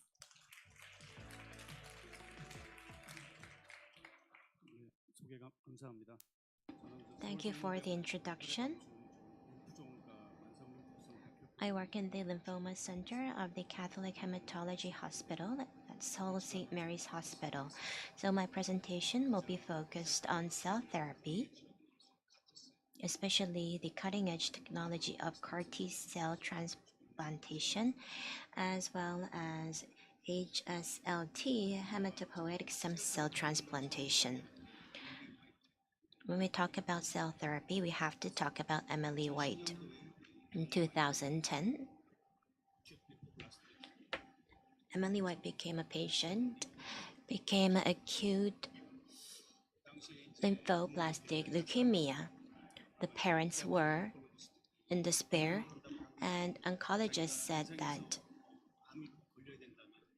if I want to have one cancer, if I can choose one cancer that I have to get, I would choose Hodgkin's lymphoma or acute lymphoblastic leukemia, but unfortunately, there was a relapse in 6 months, and the physicians recommended stem cell transplantation, which was refused because of concerns of complications, and chemotherapy was administered. So when you look at the result after 6 month relapse, 1 year survival is less than 20%, which is very dismal. In 2012, at the Children's Hospital of Philadelphia, the child received CAR T cell transplantation called Kymnea, and she's cancer-free at the 3rd year, still cancer-free at the 5th year and the 10th year. And this is the picture taken from May 2022, and she's very healthy even now. She was the first pediatric patient to receive CAR T transplantation in the world. The first year outcome, when you look at the line, the 6th month survival is around 40%. But with cell transplantation using CAR T therapy, this has risen to 70%. In terms of cell therapy, we always talk about hematopoietic stem cell transplantation, in short HSCT, which is not very innovative compared to CAR T transplantation. It's been used for more than 50 years around the world, but HSCT needs to be discussed because it still, for many different illnesses, remains the only cure. So living cell is used to treat cancer when we talk about cell therapy. We have also immune cells in our body, or modified cells at the lab level that targets the cancer cell in the body and kills the cancer cell under cell therapy. And you also have HSCT under the stem cell-based cell therapy, and CAR T therapy is also being used very often. And they are the most common cell therapies used right now around the world. Still, as mentioned, HSCT remains the only modality to cure various illnesses, including acute myeloid leukemia, acute lymphoblastic leukemia, chronic lymphocytic leukemia, and chronic myeloid leukemia, as well as benign disorders, for example, thalassemia, sickle anemia, and aplastic anemia.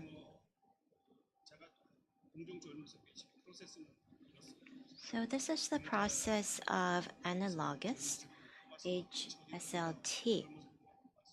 So you only get the hematopoietic stem cell and transplant this through the vein, and it will be circulating and it will be attached to the bone marrow. But it doesn't succeed only when we just inject the cell to the bone marrow, because there's also rejections. So we need radiation therapy in order to destroy the immune therapies. So this is the analogous stem cells transplantation. And in order to overcome the negative side effects, we also can use autologous stem cell transplantation in contrast to allogenic transplantation. So the dose of the cancer drug, as it increases, more cancer cells will be destroyed. So very high dose treatment will be administered, but higher the dose, The first irreversible change you will see is the damage to HSC. Above a certain threshold, there would be permanent damage to HSC, which means that HSCT will become meaningless. So after a high-dose treatment, when the cancer cells are destroyed, HSC will be destroyed. So a normal hematopoietic function will not be carried out. So a process to restore the HSC will be needed, which is none other than HSCT. So this is one therapy to overcome the risk that is ensued by the bone marrow transplantation using autologous stem cells. When we carry out allogenic transplantation, we thought cancer cells are killed with radiation. But when you look at leukemia and lymphoma, we understand that immune cells, when HSC is injected, it will create more immune cells, and immune cells will be the main function, killing the cancer cells. So that there's the graft versus tumor effect, or graft versus lymphoma effect, that is the main mechanism to kill cancer cells. But there's also the graft versus host disease that attacks the liver or skin. So the same T lymphocyte could attack a normal cell, so we would use immunosuppressant in order to restrain the GVHD. And with allogenic HSCT, there's a lot of complications such as infection, graft failure, and various malfunctioning of the organs. That happens at the T lymphocyte and immune cells. So we want to target the cancer cell in order to distinguish between GVHD and GVL, but there is no way to do this right now. So transplantation mortality is between 10 to 15% without the relapse of lymphoma and leukemia.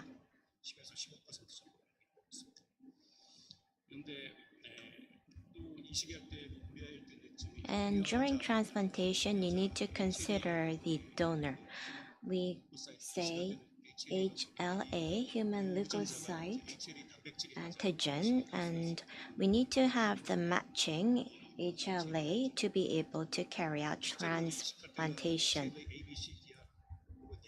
HLA, ABCD are the 4 genes and 4 antigen and 8 genes must be matched. So if the donor is your parent,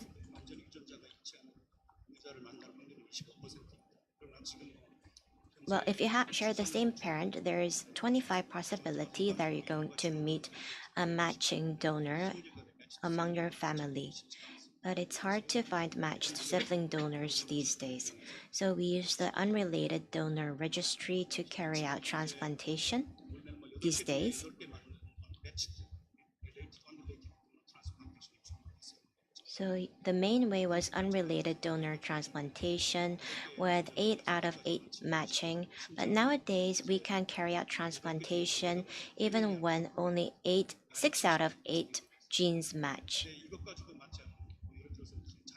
But there are cases where you don't have any children, and then you would use cord blood transplantation.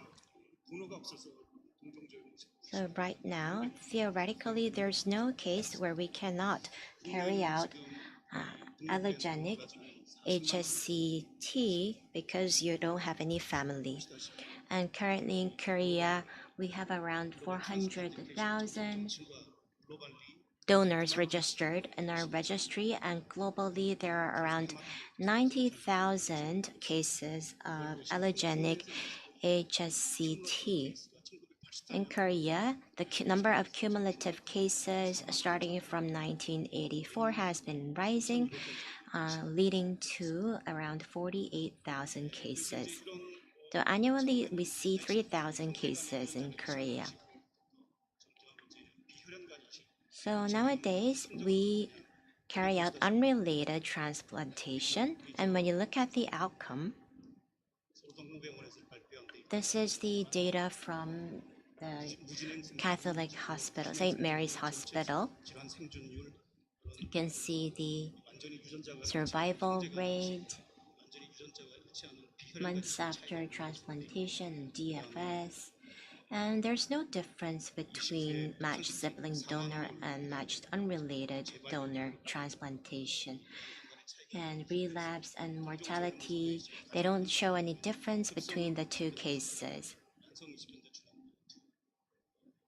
And acute graft versus host disease also shows no difference between the two cases.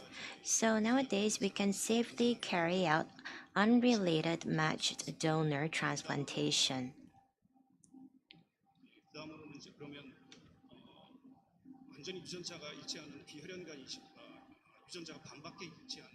And there are cases of related matched donors and unrelated donor transplantations where only half of your genes match, and overall disease-free survival and relapse, non-relapse mortality, and GVHD-free, relapse-free survival show not a big difference between the two groups. So when you make a comparison, related matched donors would be the best case, but still looking for unrelated matched donors or half matching donors don't really cause a problem because there's no difference in the outcome. And this is the history of the Catholic Hematology Hospital. In 1983, the first allogenic stem cell transplantation was carried out here in Korea. After that, we successfully carried out unrelated stem cell transplantation and many innovative cases in Korea, and the first HSC transplantation as well. And in December 2022, we achieved 10,000 patients that underwent successful HSC transplantation. So this is the achievement of our hospital. A number of cumulative cases after 1983 has been around 10,000 in our hospital, which is 21% of cases in Korea overall. And annually, we carry out around 508 surgeries, so we take account for around 18% overall. And when you look at the data from various organics, compared to small volume transplantation centers, large volume centers have better success rates. And you can also see the survival probability. And this shows that experience is important for HSCT.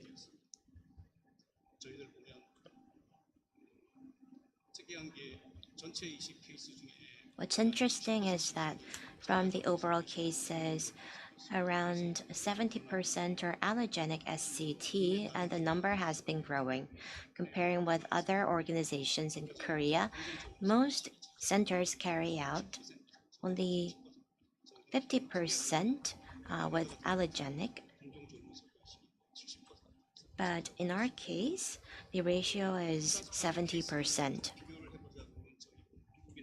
To make a comparison with prestigious hospitals in the US and other countries, well, this is data from 2017, and the number of cases was around 500 at that time, but it has grown to around 600. And just for allogeneic stem cell transplantation, we've carried out more than 830 cases in 2 years. So globally, also, we are one of the leading centers. Outcome is also important. Here you can see the data from Center for International Blood and Marrow Transplant Research. And we submitted an annual report of our outcome to the research center. And this is a comparison of the 3-year survival for various illnesses. And with acute myeloid leukemia and acute lymphoblastic leukemia, we are showing good results. And also with various other illness subtypes, we are showing a better score compared to the average score of organizations under CBMTR research. So from 2019, for about 5 years, we have been attracting 300 to 400 patients from overseas. So on a cumulative basis, we have carried out transplantation for 1,500. We have signed an MOU with UAE, so we have a lot of patients for this transplantation, and mostly 13 countries and their nationals visit the center. And moving on to CAR T-cell therapy. CAR means chimeric antigen receptor. T lymphocytes play an important function for immunization against cancer. So through HLA, T cell receptor must be able to detect HLA in order to kill the cancer cell. But to survive, MHJ molecule is not down expressed. To overcome this issue, CAR was used to recognize the antigen. It does not use T cell receptor. It uses chimeric antigen receptor instead. This is an antibody generated from B lymphocyte. And T lymphocyte kills the cancer cell. So naturally, the cell from T lymphocyte and the antibody from B lymphocyte is combined. So that's why this is called chimeric antigen receptor. So here you can see how a chimera looks like with the body of a lion and also wings.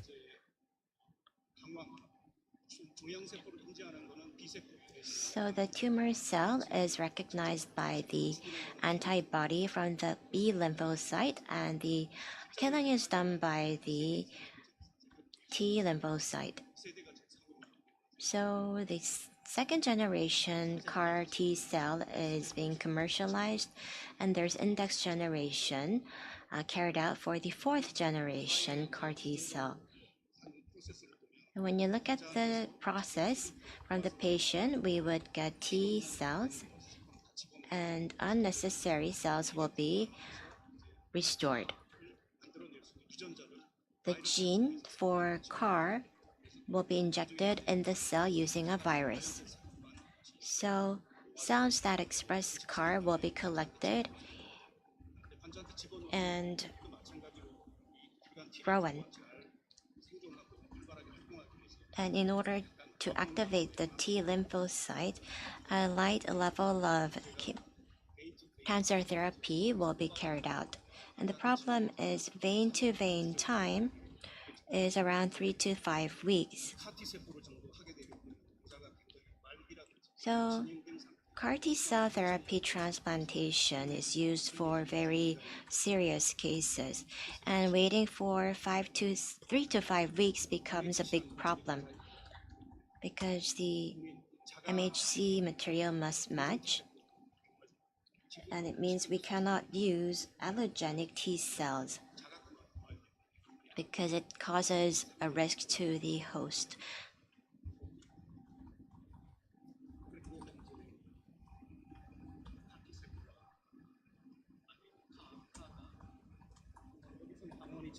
So here, CD19 is mostly expressed on the surface of the antigen from B cell. And if CAR recognizes, detects CD19, T cell will be activated. And when T cell kills cancer cells, it releases cytokine, perforin, and granzyme. CAR T cell products approved by FDA include Tesogen, Lexucel, and Exicaptazine Silolucel.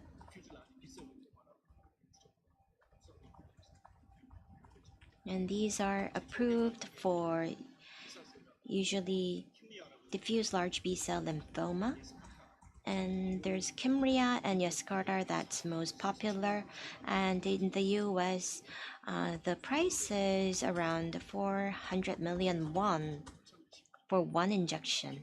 In 2022, Kymriah for diffuse large B-cell lymphoma,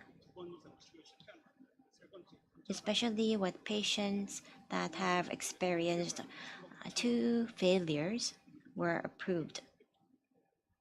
So out-of-pocket cost would be around 5 million to 6 million won per treatment.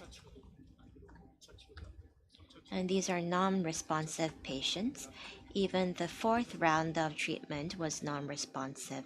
And this is a patient showing tumor mass, showing no effect from radiation therapy.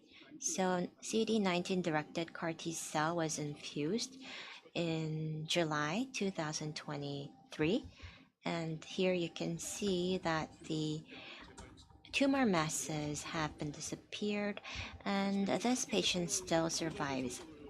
So with CAR T cell, what level of outcome can you anticipate? This is from overseas statistics, and there was a 3-year outcome that showed complete disappearance, and 31% showed no relapse, and the median time is around 11 months for survival. And usually the patient showing great outcome is usually patients with complete disappearance at 3 years and 6 months. This shows a good prognosis for the future.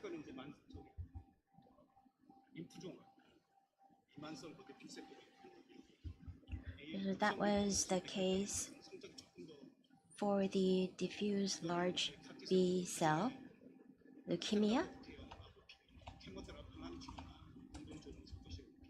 And this is a comparison with allogeneic transplantation.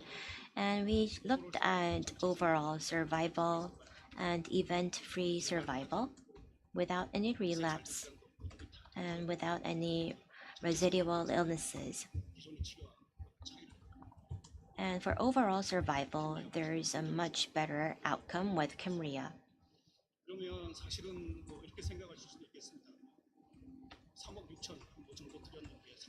So you spend 360 million won, and the outcome of 30% may not seem a good outcome. But let's look at this. Let's say there are 300 patients with DLBCL, and we say 200 are cured with R-CHOP, and there are 50 subtype lymphomas, and 30 to 40% experience refractory DLBCL, and in 100 patients it relapses. Means that they need more intensive treatment, and around half of them are very old and high risk. So intensive treatment can cause an issue. So the remaining 50% will be subject to intensive therapy, and they also need analogous transplantation. So in the end, they would have to go to auto HCT, and in order to show efficacy, you need to respond to salvage therapy, which is around half of the people eligible for transplantation. That means 25 people, and only 40% shows long-term PFS. So it means only 10 patients can be cured. So the ratio is less than 10%. So CAR T-cell therapy and its outcome of 30% in an absolute term can be dissatisfactory, but when you look at the outcome of other treatment, when you compare 10% with 30%, you get a threefold higher survival rate. And in St. Mary's Hospital, we have started the transplantation for pediatric patients as well, and the 1-year survival was around 50%. And 1-year event-free survival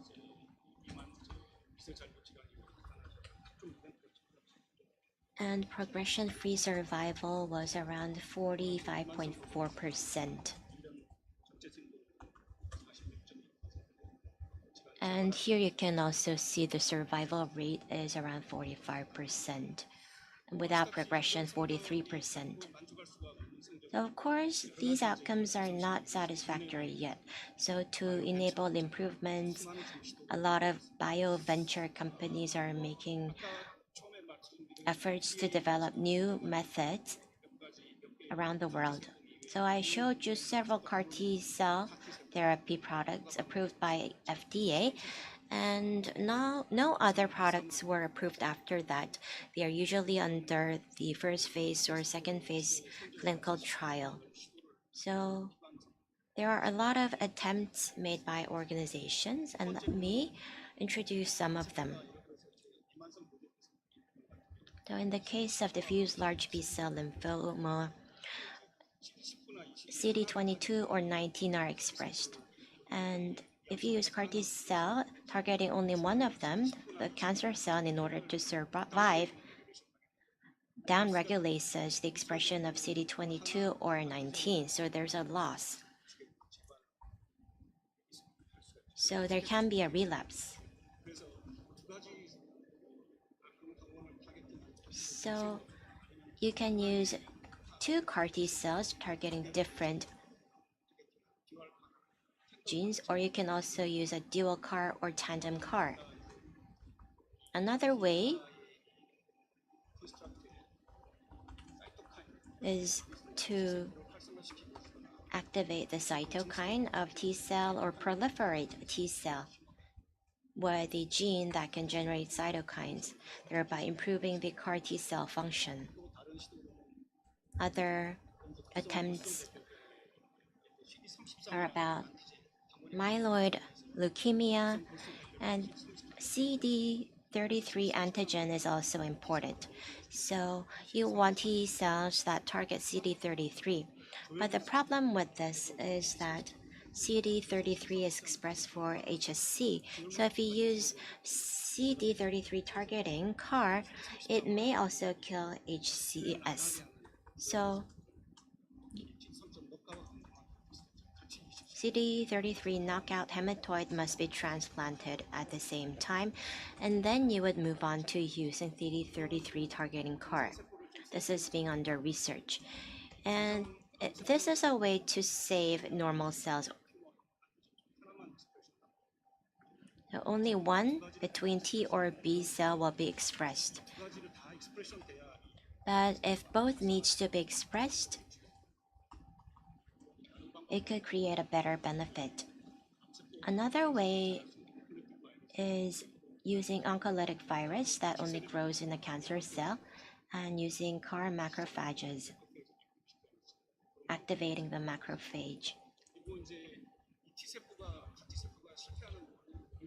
One of the reasons leading to a failure of CAR T-cell transplantation, well, here you can see PDL1.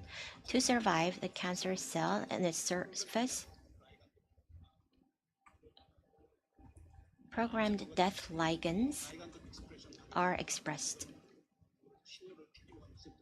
And the PD-1 receptor would receive this signal to regulate T cells.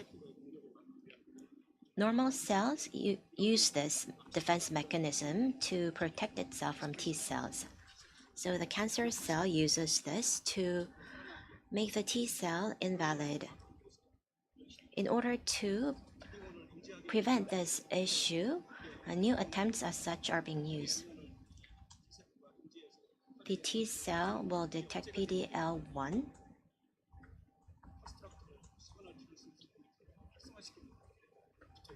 and there are molecules activating signal transmission, so it would prevent the regulation effect.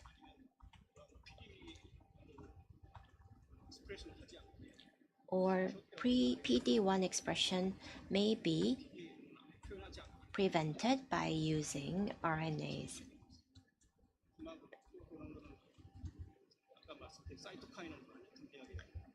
Another way is to over-releasing cytokines called TROP. So this is also being actively researched. The biggest issue with CAR T therapy is cytokine release syndrome. When it kills the tumor cell that activates many cells, interferon 6-1 and interferon gamma, and other cytokine will be released, leading to fever or lowered blood pressure or hypoxia, or various dysfunctions, multi-organ dysfunctions as well.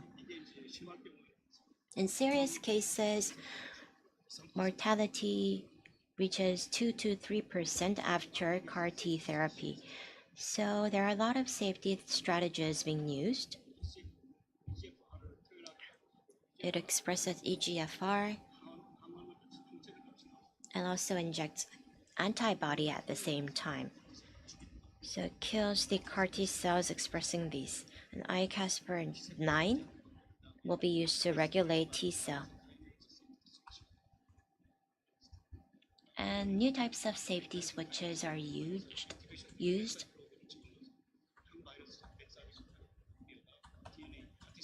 So the DNA replication of the CAR T cell would be inhibited. And this is a way to overcome the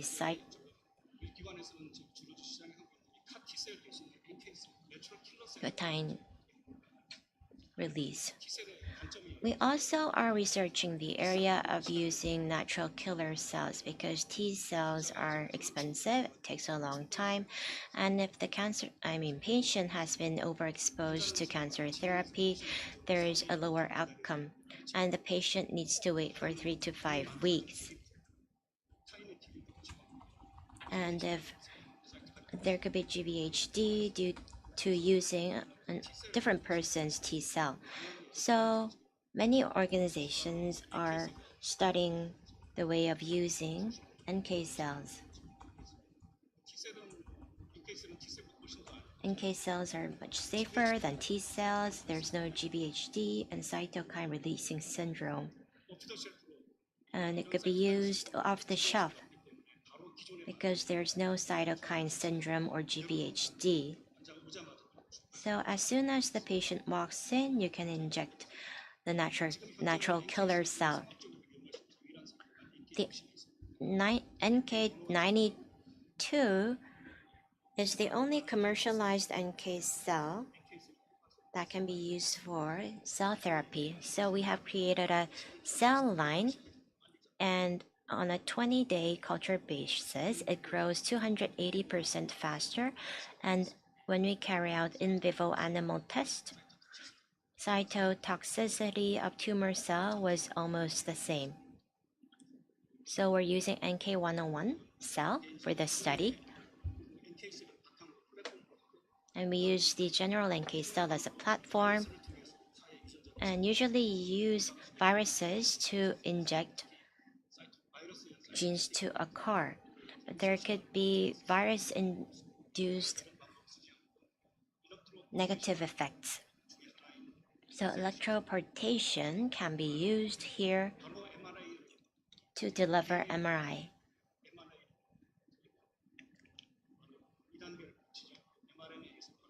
So from mRNA, CAR molecule will be generated immediately. So one step is eliminated. So it would be the same or similar method of using mRNA vaccines for coronavirus. The advantage we think is that there would be a cost reduction effect. It won't be hundreds of millions of won, it would be several single million won. And culture takes less than 1 week. It only takes about 4 to 5 days, so you can save an extra 2 to 3 weeks. And it doesn't use viruses. And multi-targeting CAR can be easily produced by using mRNA. So we're focused on CAR NK study, and we're preparing for a clinical study right now. So these are Korean CAR T therapy. There are a lot of Korean companies studying this area in the lab, and also we have a lot of Korean companies studying CAR NK cells. This concludes my presentation. Thank you. Thank you for that excellent presentation, unveiling the power of cell therapy, including through the introduction of the CAR T therapy. Let's give Dr. Another big hand.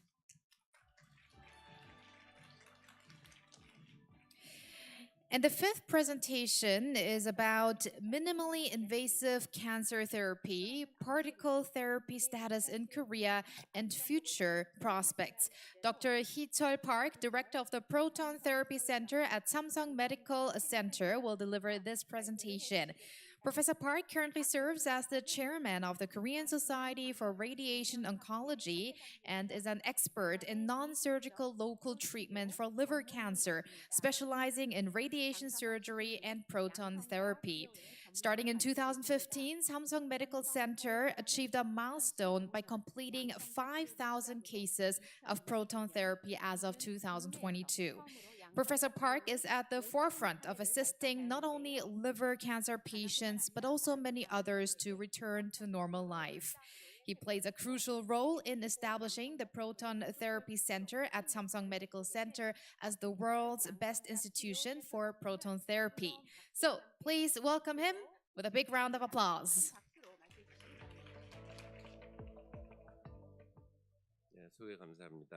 Thank you for your kind introduction. I think it's nearing the lunchtime, so I'm going to speak really fast to finish on time. Today, I'm going to talk about proton therapy out of many particle therapies.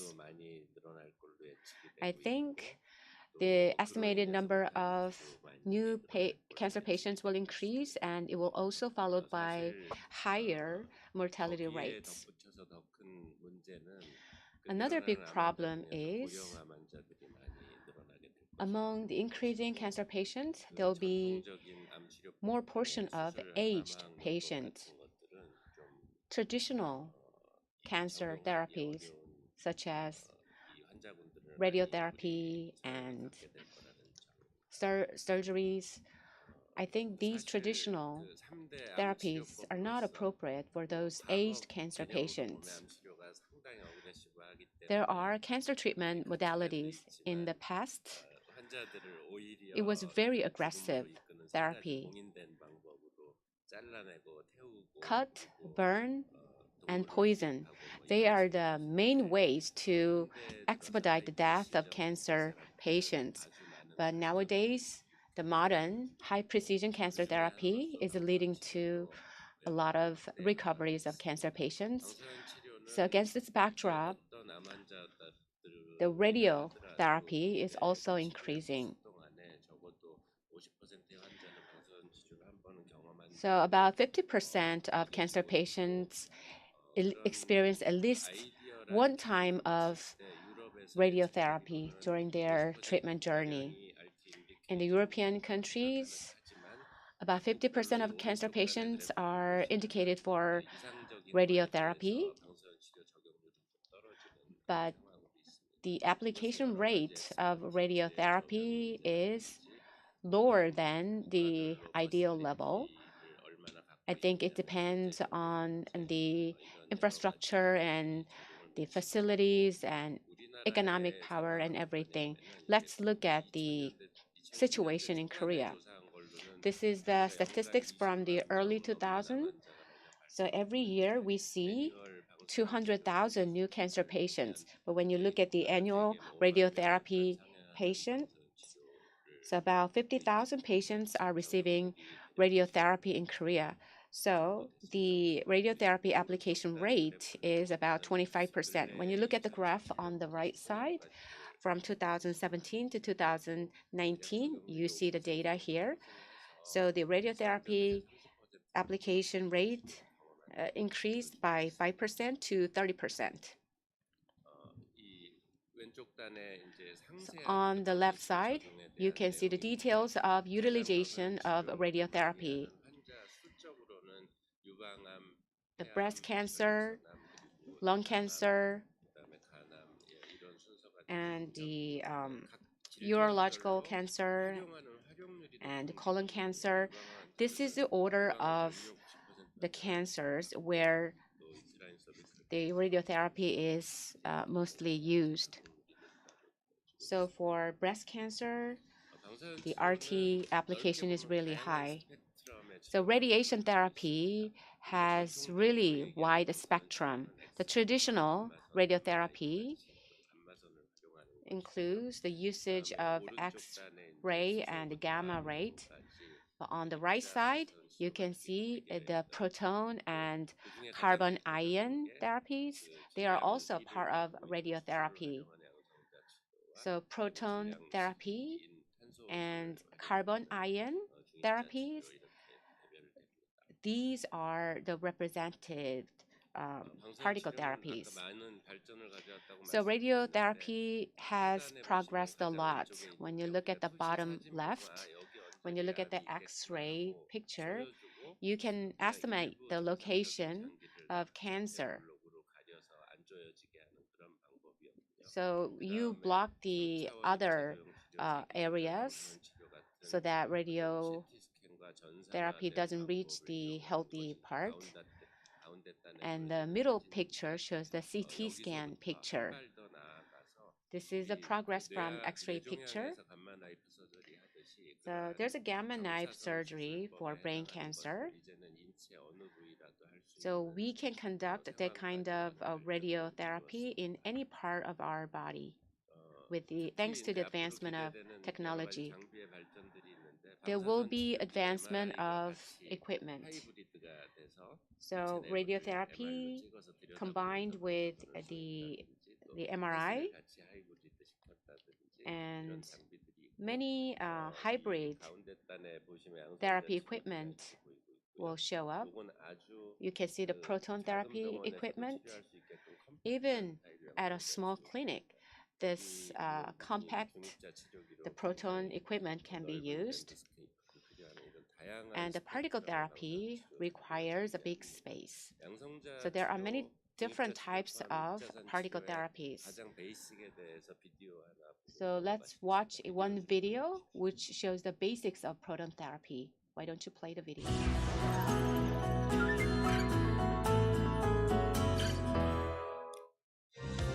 Since its discovery in 1895, X-rays have been used widely to treat cancer. However, X-rays also damage normal tissues in the process of reaching cancer tissues, and side effects of radiation are inevitable. Proton therapy minimizes the side effects of radiation therapy, a physical phenomenon when the body's energy absorption reaches its peak when the proton beams reach the cancer tissues. Proton therapy utilizes the physical properties of proton beams called the Bragg peak. The energy transfer to the body reaches its peak when the proton beams reach the cancer cells and disappear completely, impacting only the cancer tissues with an enormous amount of energy. It minimizes damages or side effects to healthy tissues around the tumor site. This is why proton therapy can be the next generation radiation therapy. The biggest advantage of proton therapy is that it is capable of precise treatment with 1 millimeter accuracy to the tumor site.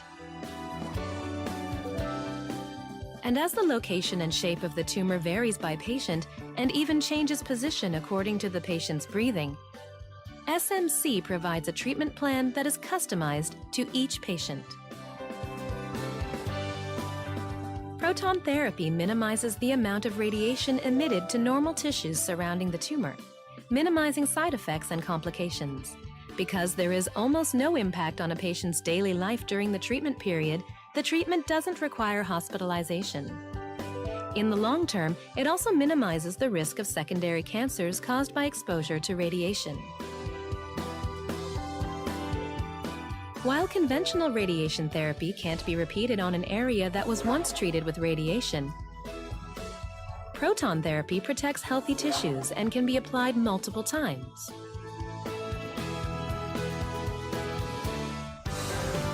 The safety of proton therapy has already been proved with over 100,000 patients treated worldwide.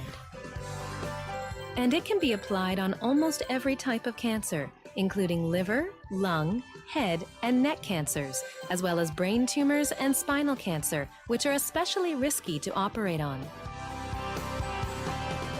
Because proton therapy minimizes the body's exposure to radiation, it is especially beneficial to children with cancer as it minimizes risk of secondary cancers and impact on growth.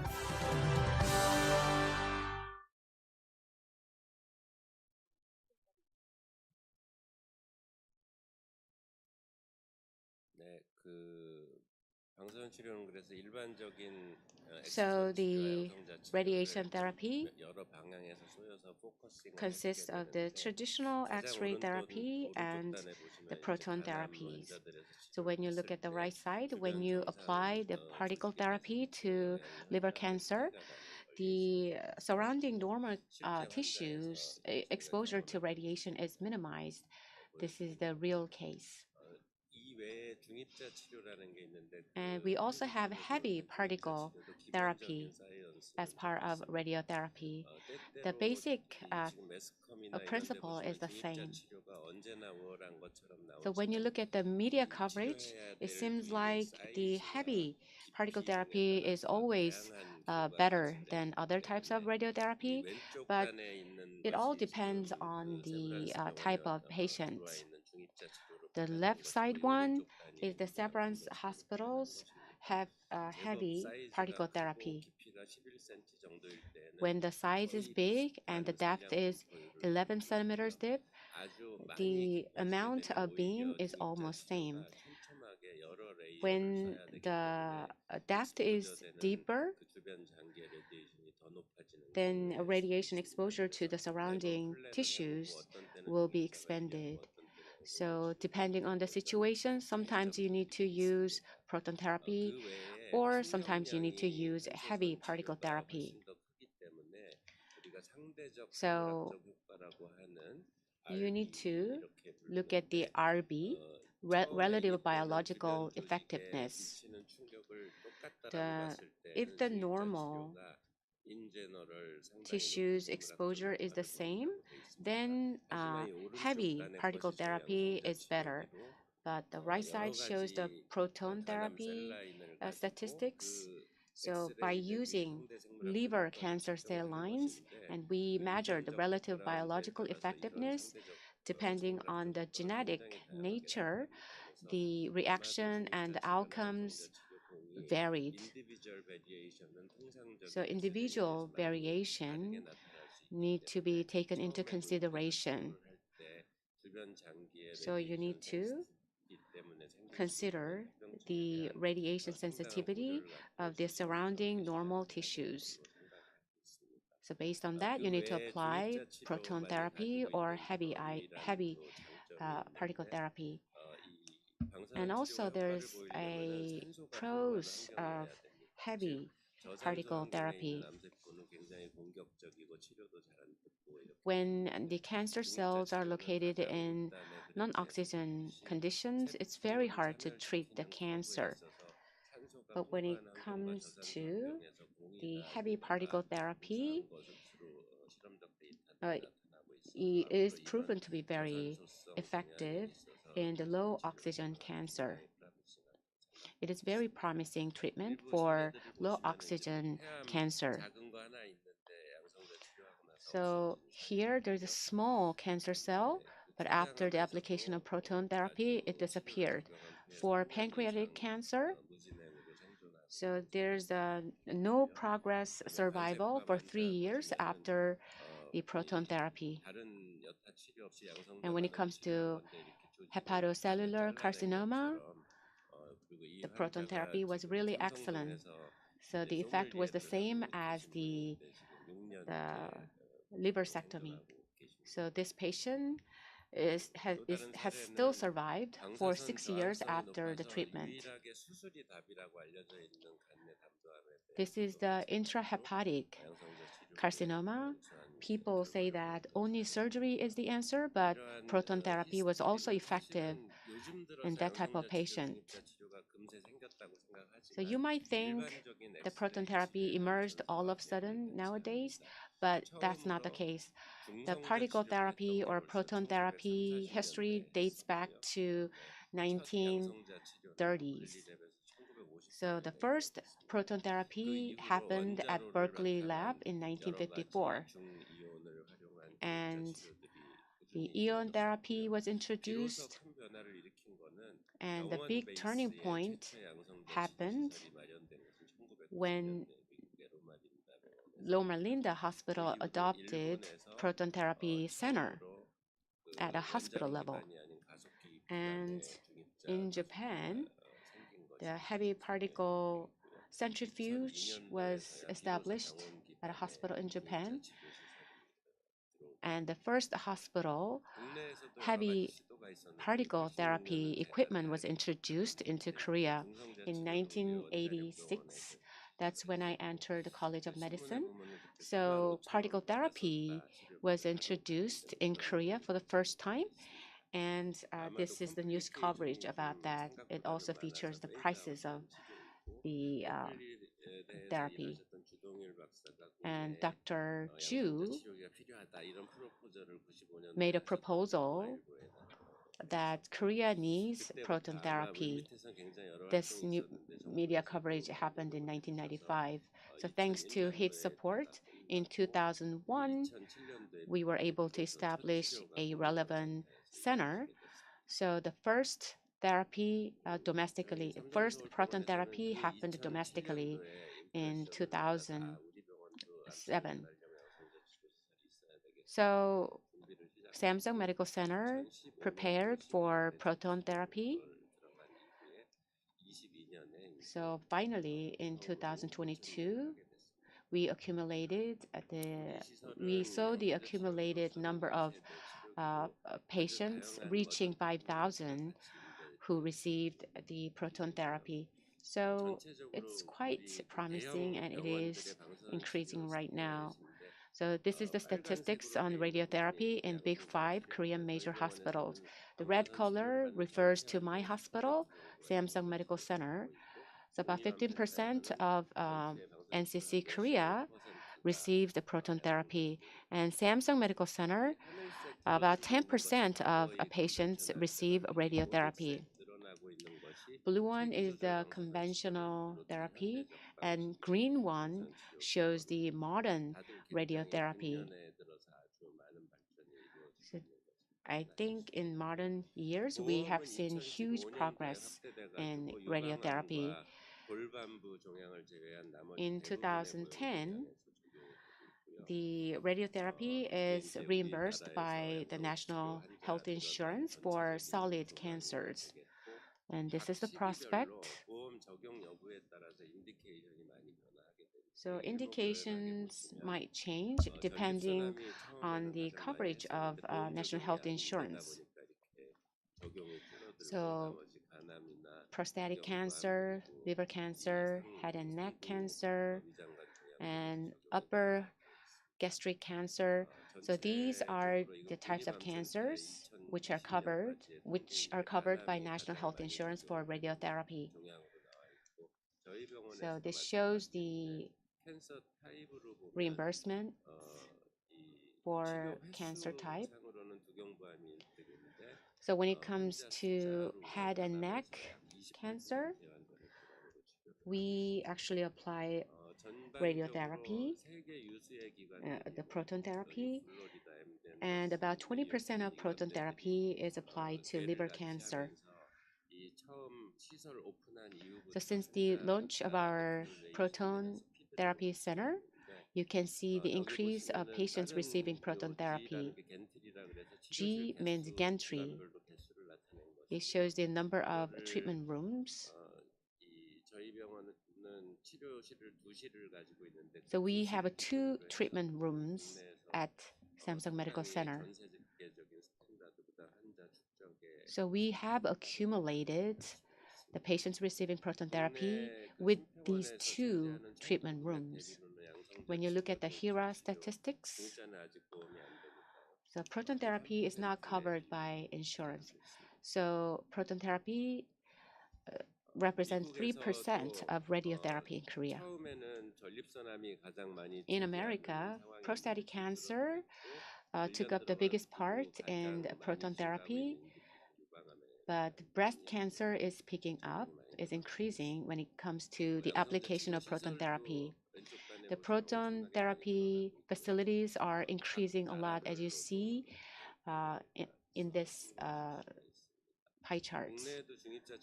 So many countries see an increase in the application of proton therapy. So Samsung Medical Center has the rotating treatment facility, even though it was not launched yet. So within this year, this rotating type treatment facility will start its operation. This is the statistics in Japan. For a long time, carbon ion therapy was applied for these indications. Sometimes proton therapy is good, sometimes heavy ion or heavy particle therapy is good. So when you look at the recent report, PBT and CIRT are comparable when it comes to side effects and efficacy.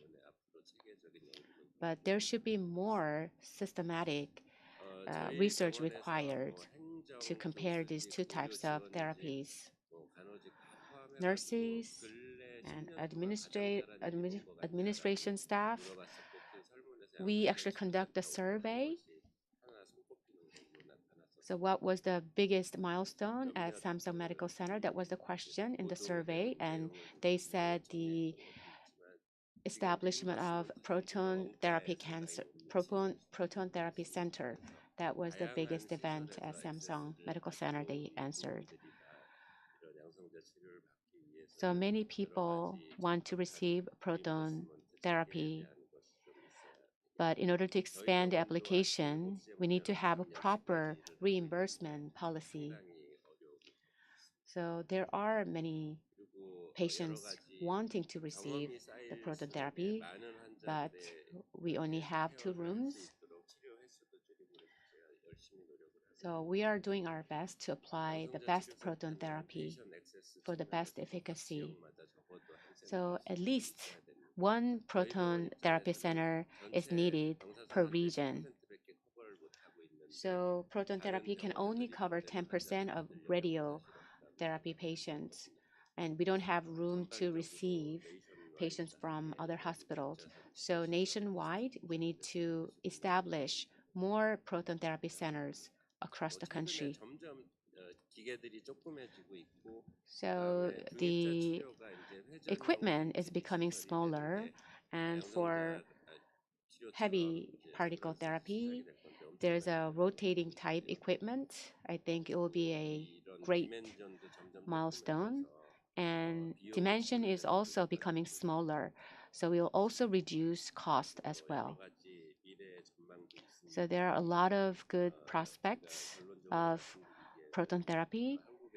In conclusion, we have really good prospects of proton therapy in Korea.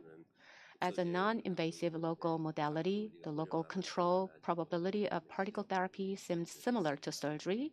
So for older patients, I think there's a great potential for particle therapy and proton therapy. And also, I hope there should be reasonable facilities and centers across the country for better application of proton therapy. Thank you. Thank you very much. Let's hope the benefits of proton therapy relearned through these therapies and case examples will save more patients in a less invasive way. So let's give Director Park another big round of applause. And last but not least, we will proceed to the sixth presentation of this forum. Dr. Woo Jin-hyung, Professor of Surgery at Yonsei University College of Medicine, will deliver the presentation on navigation-guided robotic surgery. Professor Hyung serves as the director of the Gastric Center at Yonsei Cancer Center and is the founder and CEO of Hutom. He pioneered the development of a surgery navigation and analysis platform using surgery data science and AI technology. Notably, he holds the record for the highest number of robot-guided gastric surgeries in the world. After performing the first robotic surgery on a stomach cancer in 2005, a stomach cancer patient that is, as of 2023, Professor Hyung has achieved a groundbreaking milestone by successfully completing over 2,000 cases of robotic surgery for stomach cancer, marking the first time in the world.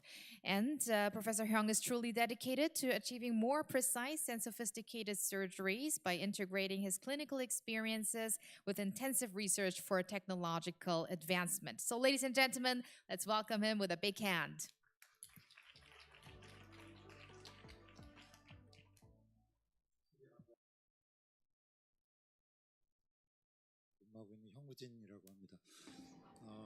Good afternoon, I'm Woo Jin-hyung from the Yonsei University College of Medicine.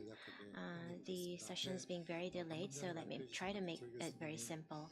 Professor Hitar Park, the previous speaker, was my colleague at school, and he made his presentation short in courtesy of my presentation, so let me try to do the same for you as well. I'm going to talk about something related to a product that was developed in my company, Hutom. Today I'm going to talk about surgery in cancer treatment. Gastric cancer in around the 80s first experienced surgery in Australia. So it was an open heart surgery.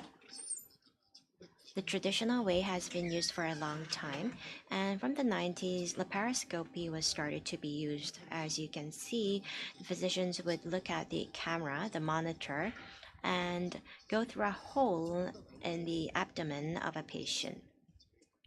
And a more advanced method would be robotic surgery, and my hospital started using this from the 2000s. So until recently, the focus was being minimally invasive with your surgery to secure the wanted outcome. That was the trend until recently. But when you look at the trend of the recent several years, especially after the match of Go between Isidore and AlphaGo, the use of AI has become very widespread also in the medical sector. So that triggered the shift between a hardware-focused surgery to software-focused surgery. So for gastric cancer, when we talk about surgery, you must be dexterous. It uses your hands. So those were the analog methods. But now there's been a digital transformation with surgery as well, meaning that more information is being used and the importance of knowledge has been rising for surgery. Surgeons say that surgeons learned how to operate on patients like a disciple, but there has been limitations. So overcoming this constraint has been an important issue. Until now, development of hardware was translated to better surgery. The better visuals you get, the better outcome of the surgery would be. And we thought the development of hardware would narrow the gap between two different surgeons, but there was always the gap caused by experience and knowledge. But recently, the software or knowledge-led innovation has brought about a big change. So no matter who you are, even without the same level of experience, anyone can be equipped with more knowledge. And you will be able to reach a better outcome, even with less experience. Sorry.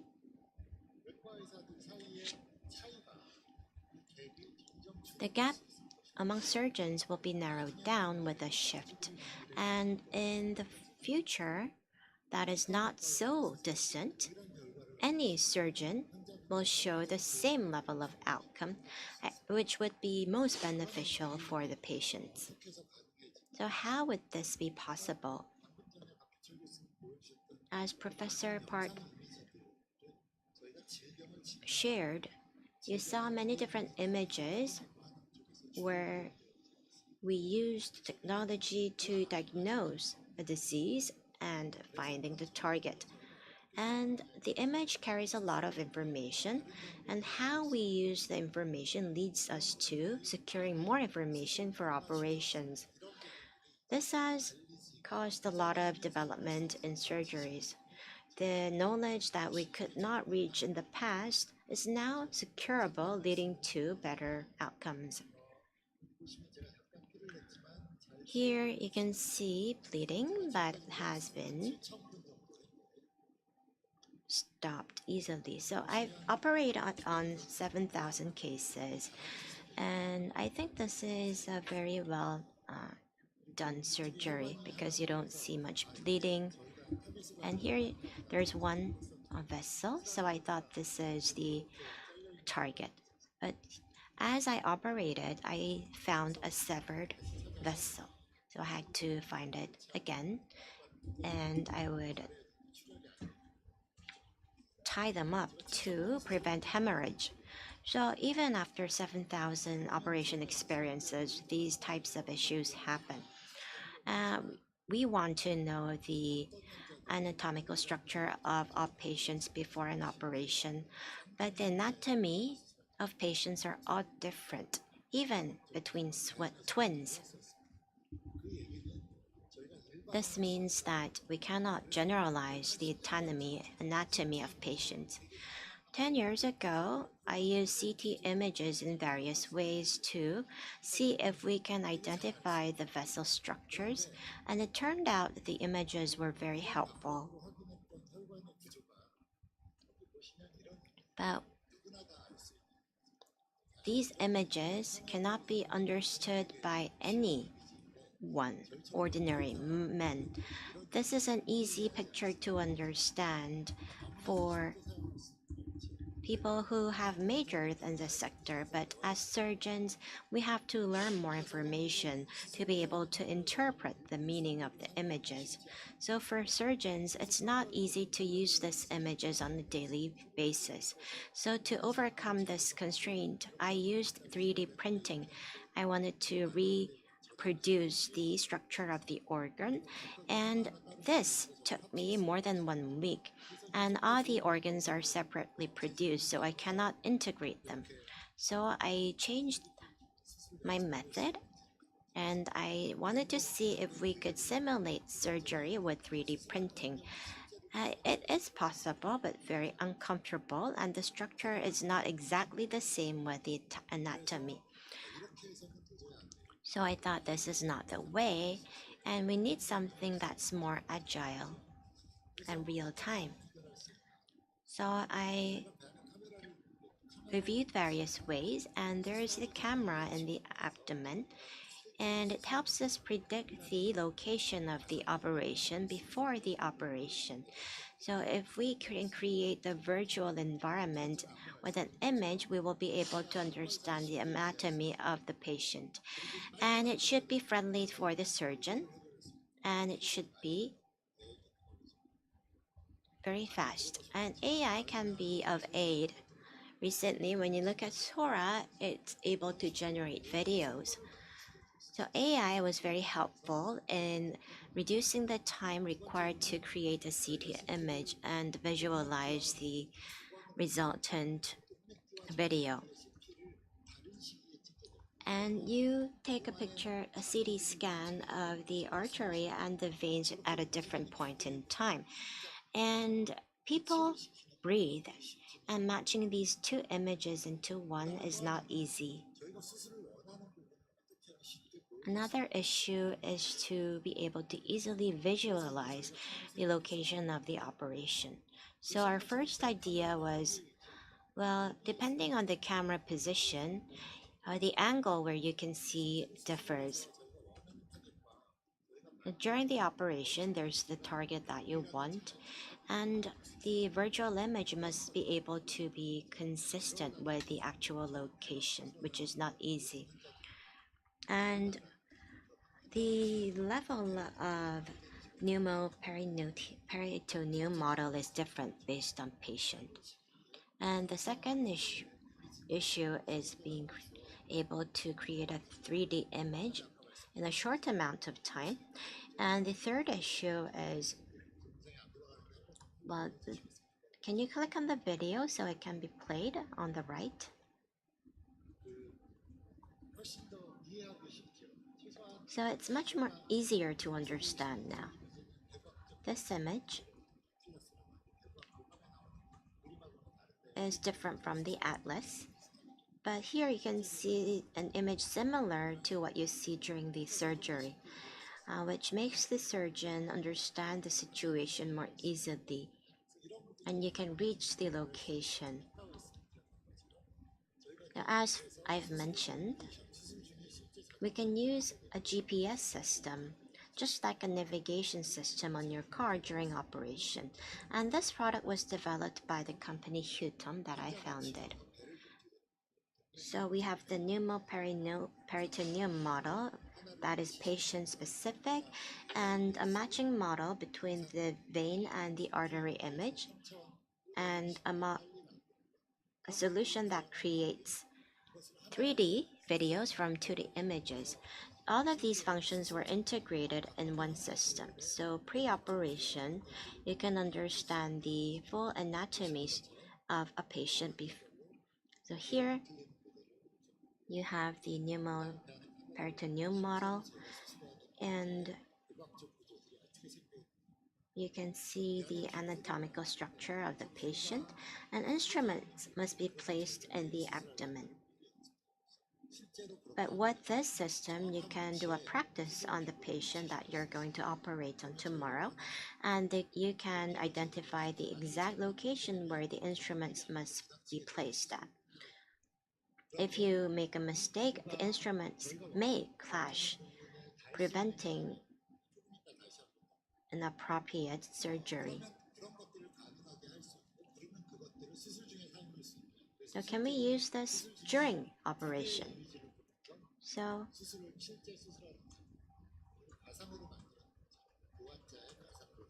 we can see two different images during operation, and also study the anatomy pre-operation using a virtual model. So no matter how much level of experience you have, you can operate on a patient with the same level of anatomical knowledge. In addition, with one click, you can easily generate images of the location that you want. For example, in this hall, the right wall is lighted. And on my model, if you click with your mouse just once, you can approach the wall closer. So during the operation, you can confirm the locations that you want readily. So with one click, you can approach the side that you want. And in some cases, you want to look at the anterior and posterior. You must be able to rotate the image and get the image that you want. So the 3D model will be objectified and you should be able to rotate it during operation, and that is supported in our solution. So before operation, you can practice surgery and click on this area and you can go closer to the vessel and confirm the location that you want to see. So I'm going to later on show you what happens if you also apply AI here. So the location that you want to see can be confirmed with a 3D model. And during operation, this implies a lot for us. Well, the process is quite simple. You get a CT scan, and gastric cancer patients all undergo the CT scan. The scanned image is uploaded on the cloud to generate a 3D model, and based on the patient data, we come up with a pneumoperitoneum model, which is sent to the hospital, and this enables the surgeon to do a practice 1 day prior to the operation or use this during operation. So this is a practice.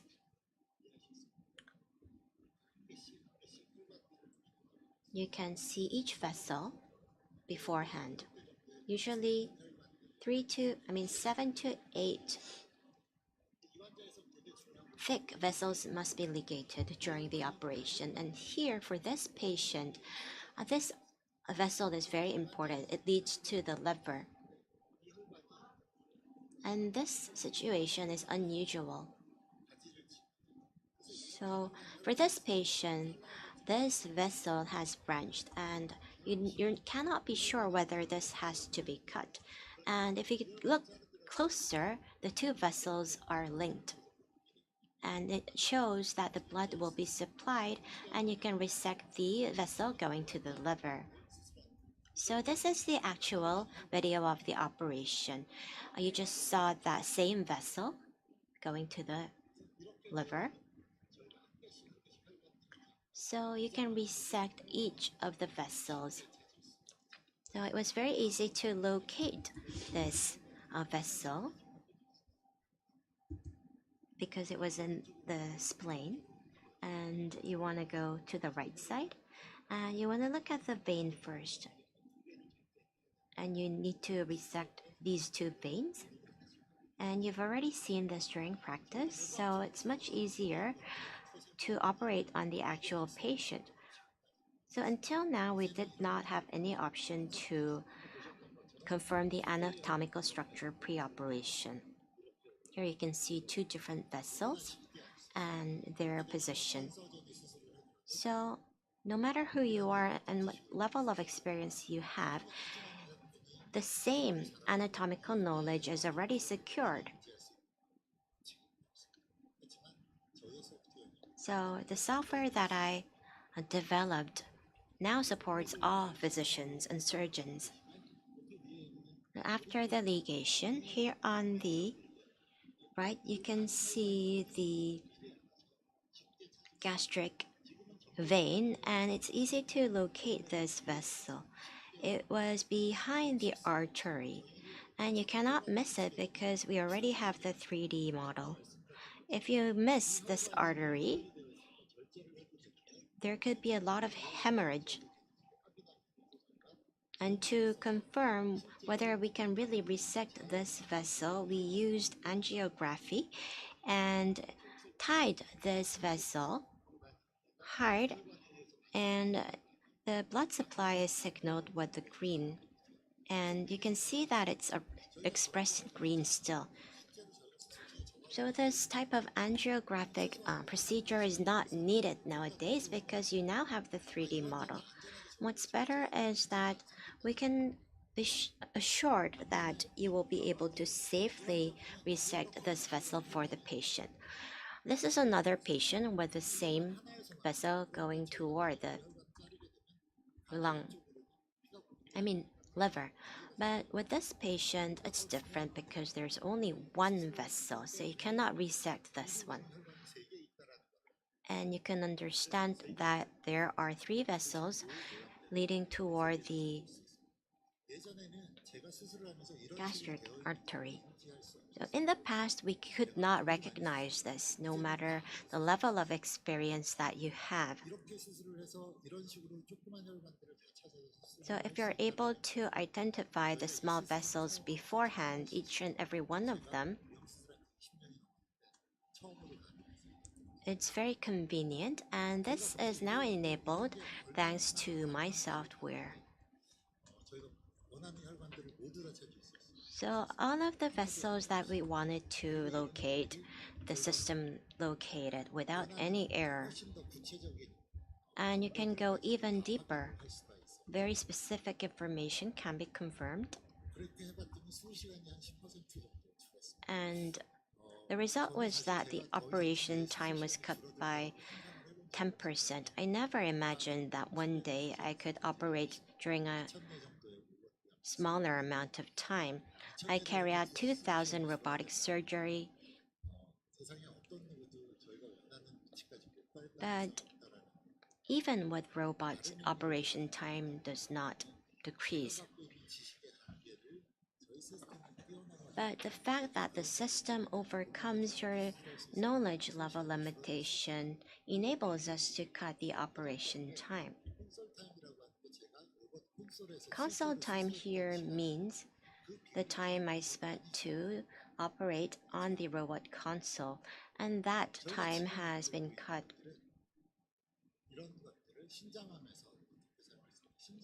This is for renal cancer.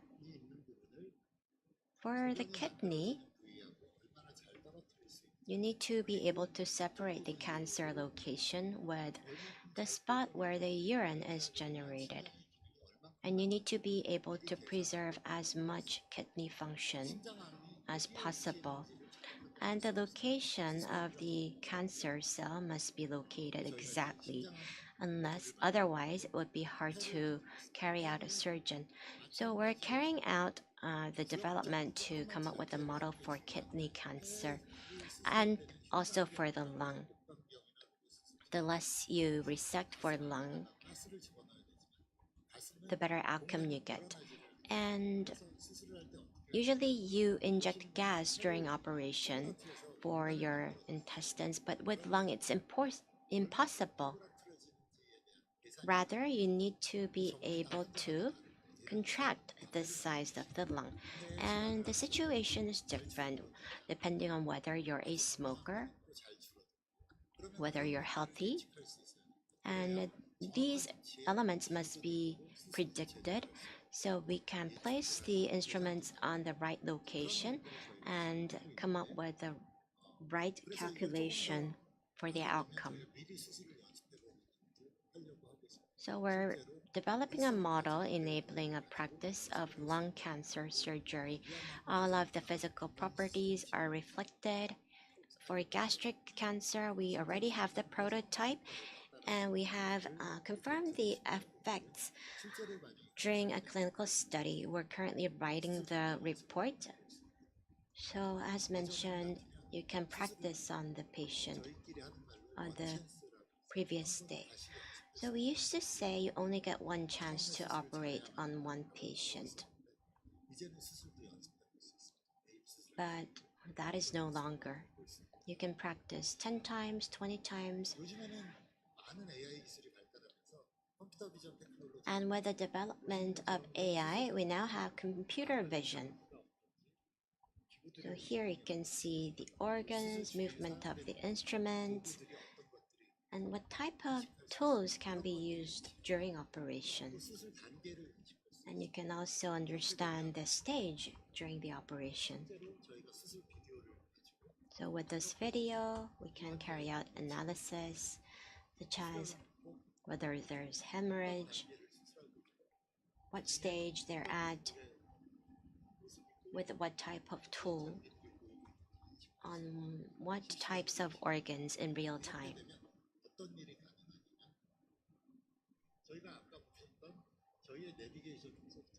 This is the navigation software that we developed. You don't have to manipulate or control the navigation system. It automatically moves to the position that you want and overlaps the actual video with AI-generated image. So automatic navigation is enabled. This version will be launched this fall, and the version on the right at the end of this year. So when surgeons operate, we could minimize mistakes that occur due to the lack of understanding on the anatomy. If this is possible, this will enable a patient-oriented environment on the operation table, the experience of the surgeon, and level of knowledge will no longer be a constraint.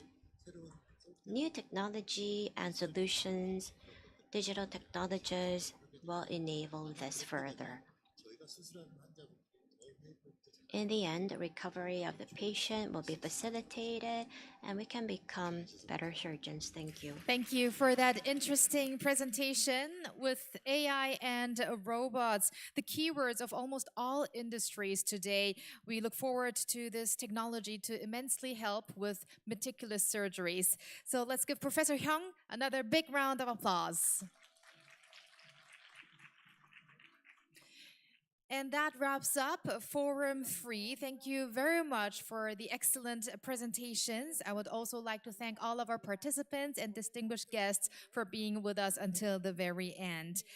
And before we leave, I would like to ask you that the QR code that will be displayed on the screen, you can participate in the satisfaction survey for this event. And please note that until March 22nd, we are conducting a satisfaction survey reward event. So we invite your keen interest and active participation to contribute to creating a world without barriers in healthcare. Once again, thank you everyone for joining us, both physically and also those online. And starting at 2 p.m.